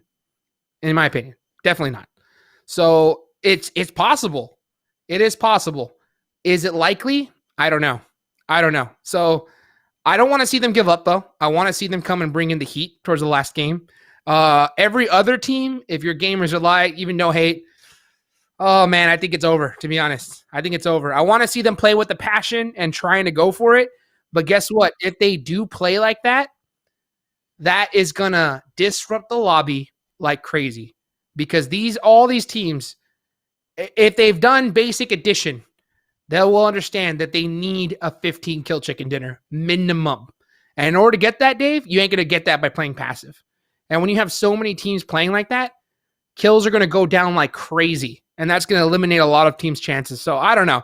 This last match is going to be one for the books, in my opinion. Definitely have to give it your all. Silencer Gaming, they told me yesterday that they are going to play with no fear, full-blown aggression in the last 2 days. Daos Legion, another team from Romania. They just got chunked down from their top 4 position. AWM said, hey, regardless of what happens, Dave, I am proud of my squad mates. Proud of them. And then, of course, for Romanian Men, they're at the top, man. So they can also have a deciding role, like we said, on who they want to allow. I'm going to say who they want to allow to move on to that next round. They could take out Panda. They can take out GSG. They could take out Scrimfarms, even Daos Legion if they wanted to. They have a lot of power when it comes to who they might drop in this last game. Hey, maybe we're just, coming up with theory, craft stories. But it's the truth. No, it's possible. The truth. A lot of teams. Yeah, anything's possible right now. I don't think they're conspiracy theories because it's definitely possible. So the game is about to get started, everybody. Stand up, get ready, because this is going to be a huge one. And like you said, we heard AWM say he's proud of his team no matter what. But I think that was when they felt that they were going to move on. So we'll have to see how everybody's going to feel after this one as we get the last match of the evening. Go it, baby. We're taking it to Erangel. Let's go. Let's do this. Erangel Airlines. We thank you for flying. And we thank you for tuning on in to the Western Europe PMCO Finals, ladies and gentlemen. This is the final game. Game number 16. This is it. This is where dreams will either come true after this game or will end. Be an end to the road. And plain path, not too bad. Not too bad when it comes to making it a spicy one. When it comes to making it a spicy one. Good point. Good call. Because, a southern plain path, I guarantee a lot of these teams that like to go South George, they're just like, are you kidding me? But this is what I was talking about. This is what happens when you leave it to the last match. It's so difficult. It's so tough because there's so many different X factors that you just did not expect and things that you have to account for going into this one. And if you're thinking, okay, we just got to get a 15 kill chicken dinner. But in the last match, it's going to be harder to get that 15 kill chicken dinner than any of the ones prior. So we'll see. We'll see what happens right off the bat. Since you have a southern plane path, you're going to have teams go for vehicles. And that's what I'm going to keep an eye on. Because if that happens and you're going to see a top team get hot dropped, that's going to be intense. That's going to be intense. Looking right. You can already see now. Scrimfarm and Panda really close by. Yeah. My gosh, a military zone. Great zone. Great zone. If you are Hate Gaming, you've been dropping military base this whole entire tournament. You're going to be wanting that one Octavian playback, but regardless, they had 2 phenomenal games. This is their match. This is their match to make sure to come out on top. With circle number 1, it's not going to make it that much of a challenge. So let's see how they play this one out. Rexpect also over there in Nova. They might be able to loot up and set up a solid bridge camp. Now, I want to see them play together. I don't want to see Nacho crossing the bridge by themselves. I don't want to see Poppy in a boat chilling, drinking margaritas. I want to see them play group together. They still have it in them. They got one more game to go. They can really capitalize on their position with that bridge camping potential. But getting back to Hate Gaming, Shifu needs to make sure not to get thirsted right here. And I believe that's why we're going to see Shifu. And I'm out of here. I'm sending it. Very, very wide rotation from Shifu. And here's the issue. Here's the thing. If you're Rexpect or if you're Hate Gaming EU, you need a chicken dinner with 15 kills. That's what you're aiming for, without a doubt. And I'm going to say this right now. This is your zone. This is the zone that you are dreaming for. You got to be jumping for joy that this is the circle that you have. And you don't have any excuses. You don't have any excuses. Oh, we got a bad zone in the last game. Military Island, you landed there. This is a dream. This is a dream scenario for you guys. You just have to capitalize it. You have to get it done. Still, 15 kills is going to be tough, but I don't think you could have asked for a better circle. And we see Jaja. Ooh, this is what I was going to say. I saw Jaja in a vehicle. It looked like Jaja was trying to regroup and provide support to Shifu, but who would have guessed? Herb's out here just catching him off guard, and that is not the way that Hate Gaming needs to start this engagement. I mean, what happens when you split loot? What happens when you split loot like this? And sure, you can be like, yeah, there's not a lot of loot in these areas, but it's just why risk it, dude? Why risk it? Especially last game. If you have one person get caught out and die, it's devastating. And Hate Gaming, like I mentioned, they need a chicken dinner. They need a chicken dinner with a lot of kills, and now they got to have to figure it out with the 3-man. LakoNostra Power going down. What? ASX. Yeah, they're not in contention, so this is what I'm talking about, though. You know, players, you're going to see them play loose, make some different plays, and you're going to see some shenanigans.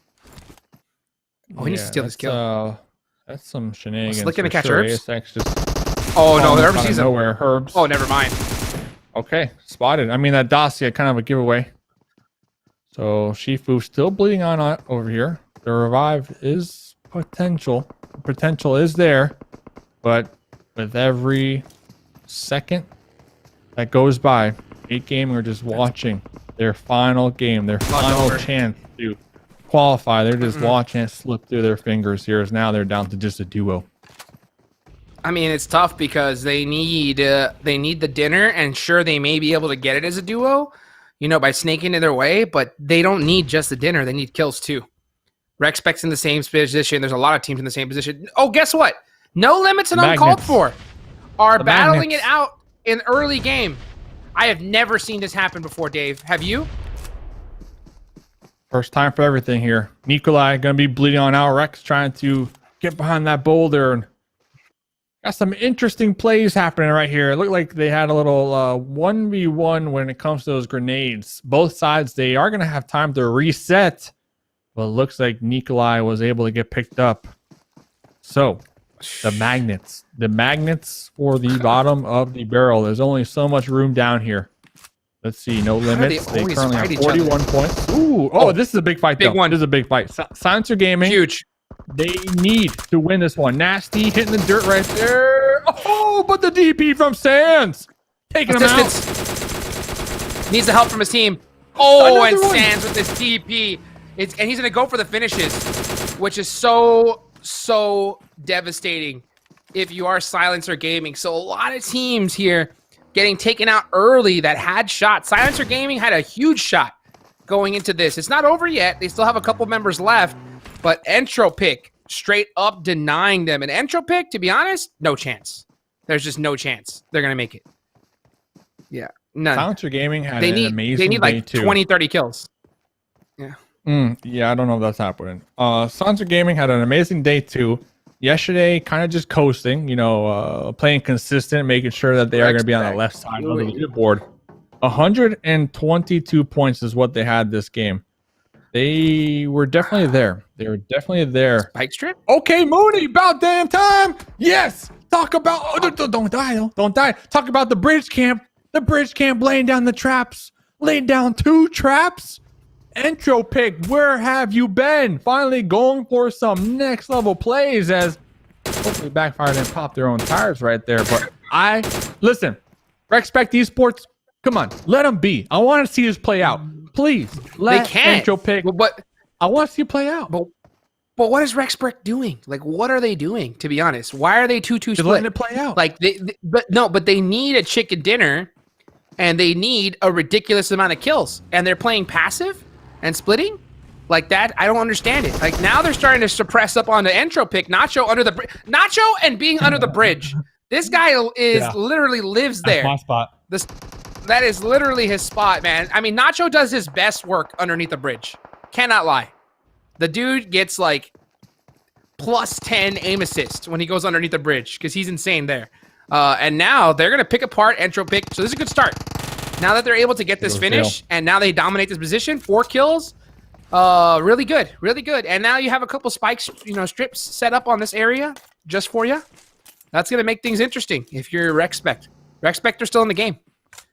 You know what and they have a dominant position. They gotta take this UAS that's burning, and they gotta take their buggy and put it on the other side of the spike trap, so that it forces anybody trying to rotate to drive over those spike traps.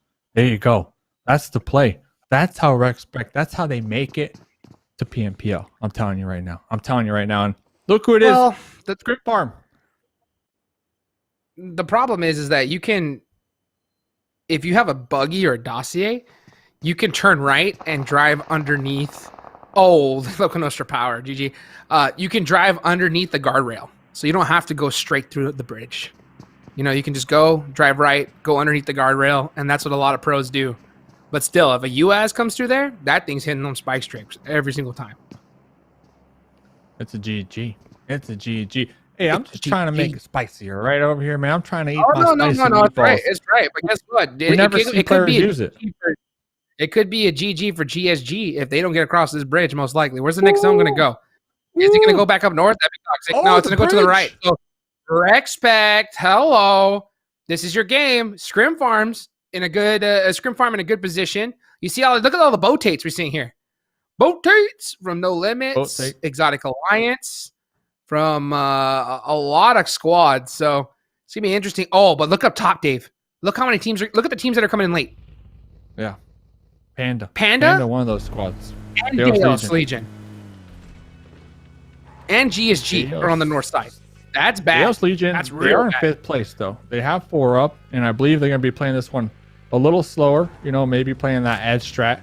One thing that they did tell me is that they need to make sure that one of their game plans, one of their weaknesses, looking back at the PMCO group and the finals, is that they want to make sure to drop near hard spawns for vehicles, because they knew one of the flaws in their plan, one of their flaws in their playstyle was the fact that they always only had one car. Something that we just saw right there from No Hate, all piled in one vehicle. And I believe Daos Legion spending some time up there to the north, if I wasn't mistaken. They got a couple vehicles. So I like it when teams, they come up with a game plan for improving and they execute. They execute on that game plan. So we'll see what they could do. They're going to need those vehicles, especially if they are going to be forced to potentially push over that bridge, that eastern bridge, who Rexpect are currently setting up for a nice little bridge camp. Man, this is going to be intense because you got the top 3 teams, the teams that are in pretty much most contention for moving on, all on the north side. And it's a military island circle, so they have to cross this crazy island. Oh, a boat. Oh, no, spectator. Oh, Got it. See it. Got it. Those boats get taken out instantly. Now, Daos Legion, this is against GSG Europe. This is a huge, huge fight coming up. Bassi's being real careful. Kamaro's not trying to make any noise at all. This is a big battle between 2 top teams. And I ain't going to lie, whichever squad dies here, most likely going home. GSG looks like they're trying to lay a trap of their own, not making a move. They're going to let Daos Legion think that this is going to be safe. Daos Legion, though, I believe they might have been spooked. Vessi over there. Ooh, oh no. They don't have a clue in the world. Vessi has an idea. Those spider senses, they got to be tingling, but Vessi is going to be pushed up. Kind of separate from the squadmates. Oh, hearing that, going for that pre-fire. Okay, so Vessi should be able to relay this information. But as of right now, Vessi is only aware of the Wizard Tower. We might have some occupants, and AWM, a little too aggressive right there from across the way. Spotted, tagged, and now bagged. And Daos Legion only with 3. Now they realize it's Daos. And you know that they want to finish this fight, especially them having the advantage. And not to mention, they're all out of circle. They already have 3 kills, and they know that they need any point they can get. And the chances of them getting into this next circle are pretty difficult. So I wouldn't be surprised if GSG really presses this to take out Daos Legion. 2 major squads in contention, both in a lot of trouble. Is GSG going to go off of this? Okay, I think they're leaving.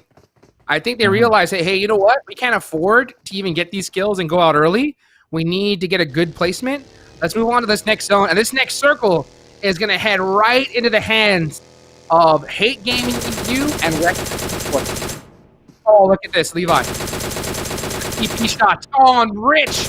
Rich, not his driver's license has been revoked, so he had to run the other vehicle, and he got knocked by Levi. Levi not able to get the finish though. Rich is so low. Is he gonna get picked up? I don't think so. Yeah, he's gonna die to play zone. So the worst case scenario, if you're Daos Legion, I mean, a military island circle, not what you hope for. Not what you hope for here in the last match. Checking on in. Scrimfarm looking to reposition themselves right now. Going for a more centralized spot. 2-door from No Hate. Currently pinned down right there. Their squad mates overlooking their pin position. Now, their squad mates could provide some nice cover fire just in case Scrimfarm do decide to wrap around 2-door, but there are going to be some shots who might be kind of difficult to take. And I believe Hackshot fully aware of 2-door's position. This is when that cover fire really comes into play. Let's see what No Hate can do here from the foothills in the forest. They're going to have to hit some big shots from all the way across downtown. That's a nice nade coming from Scrimfarm. Oh, that one through the window is really beautiful. It isn't going to hit, though. Oh, 2-door is going to knock Unique. I think the rest of the team has to start sending it to come help out their squad mate, or at least find another angle, because right now they're in a really tough position to try and save him, even if because he can't afford to get knocked at all. He really cannot. Yeah, you can see No Hate trying to get another off angle here to help support their team. Hexshot just naded himself a little bit there. He needs to knock that door down. I think that was a Molotov. Yeah, Molotovs do break down doors instantly. So 2-door's going to get pieced up. And you can just see the pressure. Octavian, the rest of the squad from No Hate, have it all on them to try and finish this. Can Unique get this nade to the window? It's a little too far. Oh, 2-door pushing. That was risky. And yeah, but here's the deal. That's a trade that you want to take all day long if you're Scrimfarm, because the rest of their team is way pushed out, and there's no way they're going to be able to save him. So that's an easy confirm. But Jaguar on this off angle can definitely disrupt things. Ooh, there's there the we first go. knock. There we go. That's I was huge. questioning. No Hate. We saw them. The trio in the force. They're starting to spread out, starting to fan out, and we got to keep our eyes on Octavian making the push up. Scrimfarms, they need to make sure to come out on top of this one. Scrimfarms in 4th place. They cannot get taken out. Daos Legion, I mean, Team Night Target, Silencer Gaming, those teams still going to have a fighting chance when it comes to placement points. It will be difficult, but No Hate looking to close the gap. I count at least 8 to 10 different smokes blocking the sightlines. Offensive smokes right there. Very smart smokes coming on out from No Hate. They're going to be piling on in here very shortly. I said that was a trade that I would make all day long, and Jaguar with that off angle came in at the perfect time to be able to get that knock and help shut down Scrimfarm. And then now look at this. No Hate with those smokes and that knock. That off angle push from Jaguar. They're in the advantage now. Now they're going to be full pressing Scrimfarm, but you can't slip up. Clown gets taken down by a grenade, and now it's Unique in a huge 1v1 situation. Has to be able to hit this. Jaguar is still up top and coming. Not going to be enough. Scrimfarm gone in 12th place. In 12th place. And, I don't know if that's going to be enough. I don't.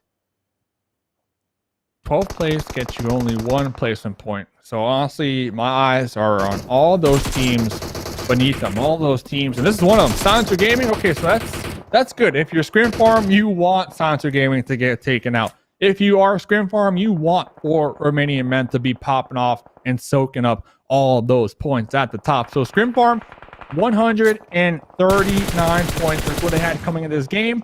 They only got 1 point when it comes to placement points.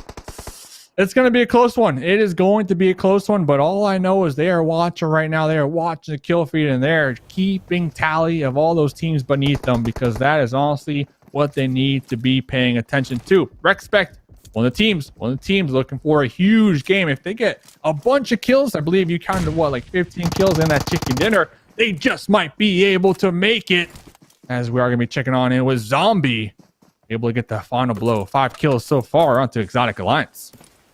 And I'll tell you what, if you are a Scrimfarm member, or if you're a Scrimfarm fan watching this, you need to be screaming, "Go for Romanian Men" at the top of your lungs right now, because you want them to take out a ton of teams. and eliminate these other squads' chances to be able to put some points on the board. One of them, GSG Europe, is ahead of them already, so they got 5 kills, so they're having a great game. You know, they're going to move up the leaderboards, but you have to worry about quite a few squads still remaining. 8 teams, as a matter of fact, still up and trying to get into that top 4 position.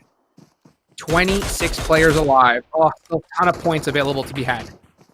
Yeah, I mean, if you're Scrimfarm, you got your 4 Romanian Men hat on, you got your GSG big foam fingers. You are just cheering all day long. I didn't catch Panda. I'm not sure if they are still in. They might have got taken out considering we got only 8 teams to go. So if that is the case, I think, no, actually I see them on the minimap. There they are. There they are. Panda. Ooh, they're just, don't be sleeping on them. I believe they got 4 up over there that crossroads, and they are in 2nd place. So yeah, this is like best case scenario for Scrimfarm. Honestly, you got 1st place, 2nd place, and 3rd place. Those 3 teams are still going to be alive. They could soak up a lot of points, and you just might qualify by that 1 point. Daos Legion, they did get taken out. I no longer see them. They're gone. So let's see what will happen. This could be the comeback game for Rexpect Esports. They need a ton of kills, and they need to start ramping that up right now. And one player I'm looking at in particular is Hate Gaming EU Fox. I mean, he is the last remaining member up, and he needs to get a top 3 finish here. He needs to get a top 3 finish and a few more kills. He needs to be able to get a performance if he wants to be able to get his team to the next stage. So literally, you couldn't ask for more pressure. If you're the kind of person that dreams about, you know, like playing basketball and that final shot clock buzzer beater 3-point shot, that is literally the situation that Fox is in right now. Has to be able to do something special if he wants to get his team into the PUBG Mobile Pro League. And it's going to be a challenge. It's going to be a challenge. If Panda, even for Panda, I'm so surprised. Panda, if they get taken out right now, almost 20 minutes in this game, that's only 1 placement point. That still is going to be cutting it awfully close if GSG and teams beneath them pop off this game. Now, Panda, they are somewhat free and clear for the time being, but you never know. You never know. Exotic Alliance down there still trying to shake some things up. Exotic Alliance coming into this game, 12th place so far. But yeah, honestly, you called it, Hot Dukes. That solo right now from Hate Gaming. You grenade! Oh, the double! Kaboom! Right there. Let's see. 1v1. 1v1. Oh, another one! Oh my gosh, 1 kill. Fox. He needs to go for those confirms. He needs to go for the confirms. He has to win this last. He has to win against Sushi for Romanian Men. He sees him. Oh, that car's there. He can blow it up. He's got to realize it. He's got to blow up that vehicle. And then he's going for the 1v1, and he's going to win it! Let's go! Let's go, Fox, shutting down the top team in the lobby, 4 versus 1. This man is doing everything he can to get Hate Gaming EU into the next stage. But is it enough? Is that enough alone? I don't know. I'm not sure. He's going to have to do more if he really wants to have that convincing victory to move on. Oh, there's still so many teams remaining, but what a play. And you know what? That's the play that was needed. That is the play that was needed from Fox in order to keep that dream alive. Down to just 6 teams. GSG still up. 3 up.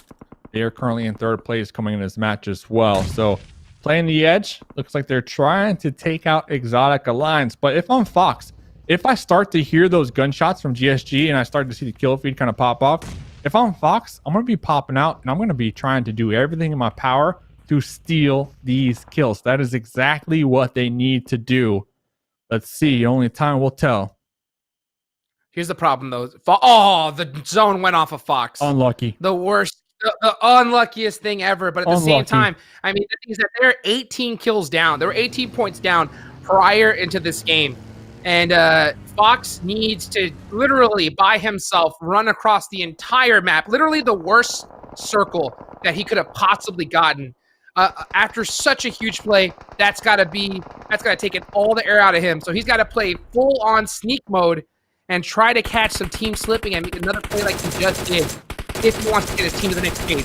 Rexpect Esports still in this, though. 7 kills to their name.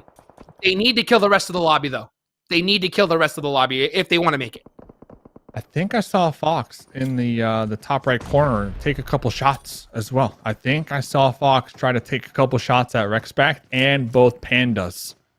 And yeah, I think that's why Rexpect, they're going to be using his cliff for cover, trying to avoid the sightlines on the Fox, but they're just straight up sending it. That's a YOLO send if I've ever seen one. Caster's still up there on the high ground. Rexpect down to just one in the smoke. They're done. Nope, no, they're out of here. They're out of here. Push sent them back.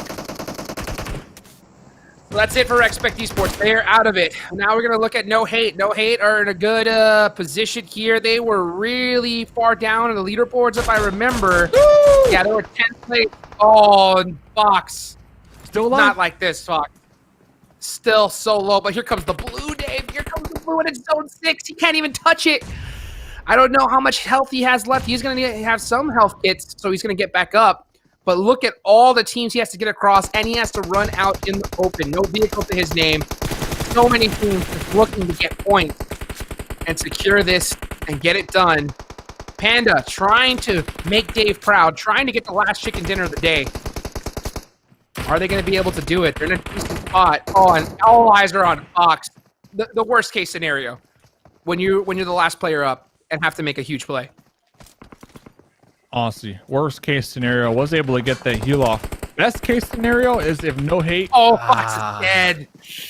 Hold up, fourth place though. That's 8 points. That's 8 points, and they got the squad wipe, so that's 4 points when it comes to kills. So fourth place finish as a solo, not bad, not bad. Not bad, but not going to be enough. You hate to hear it. You hate to hear it, but it's going to be so close. No Hate still up in this one.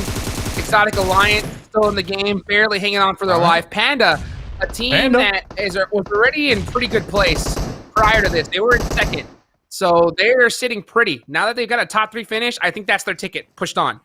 So a great performance from them to be able to move on into the finals. But man, I don't know what this leaderboard's going to look like here, Dave, towards the end.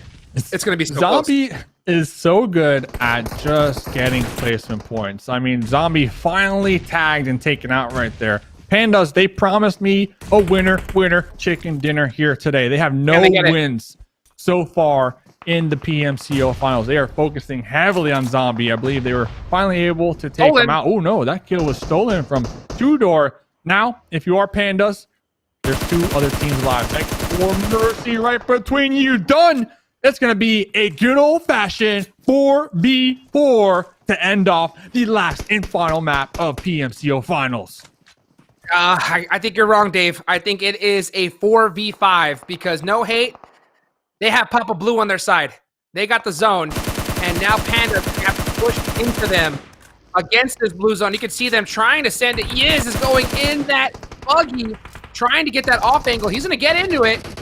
Nice little jump out. Switches to the AK for the up close rank, but he's going to get shot by Octavian. Octavian, the killer of dreams over here. 8 kills. That's going to be 9 for them. And now you can see the devastation of this zone. Panda are in a lot of hurt. That's a great nade. A beautiful nade from Tudor from across the map. Now it's only 2 Pandas remaining and No Hate. They can smell it. They can smell chicken, and they're trying to get this last game done. Molly. Pandas burning once again. We've seen this in the past before.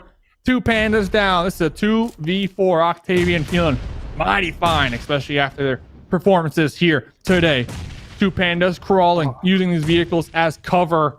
Jaguar looking to connect, looking to hit this grenade with the golden arm. That one's going to get tossed in, and that is cha-ching. That is money, making us a 4v1 right now. Pandas trying to come on top, but who wins at the end of the day? The Pandas or the Jaguar? And there we go. No Hate. Winner, chicken dinner. Woo-wee.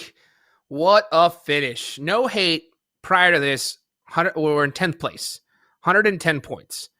4th place was Scrimfarms with 139. That was 29 points. And here they got 8, 10, 12 points, 27. That's not going to be enough. That's not going to be enough. Oh, what a valiant finish, though, from No Hate. Regardless, that was 27 points. They needed 29 to even tie for 4th place. So they're going to be, I think, just short of moving on. But man, did they try it all. They really gave it their absolute all to try and finish it. It's just crazy to think only a few more kills would have been enough, Dave. I sure hope the leaderboards. I hope they're ready, Hot Jukes. I mean, Oh, man. I don't know. I mean, that was a huge game from No Hate. No Hate, by the way. I gotta mention, they did not officially qualify. They did not qualify. They were not a top 16 team after group stages, but because we had two teams get the good old fashioned ban hammer, they had a second chance. So for having that second chance, and I believe they're if they did qualify or didn't qualify, they're probably only like 2 points behind. They can't be that far behind. I mean, kudos to them. I got my war helmet on, by the way. I say it. I'm about to say. I see you got that. I see you got the level 3 helmet, Dave. It's war. I'll tell you what. It is war, and I'll tell you what. You got that level 3 helmet on, and I guarantee you, every single Scrimfarm fan better have that on as well, because they needed to play nothing but defense here. They went out in 12th place. That is only one placement point. One placement point. Was it enough, though, to hold on? Was it enough to hold on? You had to hope every other team had a bad game here. Had to have a bad game in order to pass in order to make it into that next stage, the PMPL. I don't know.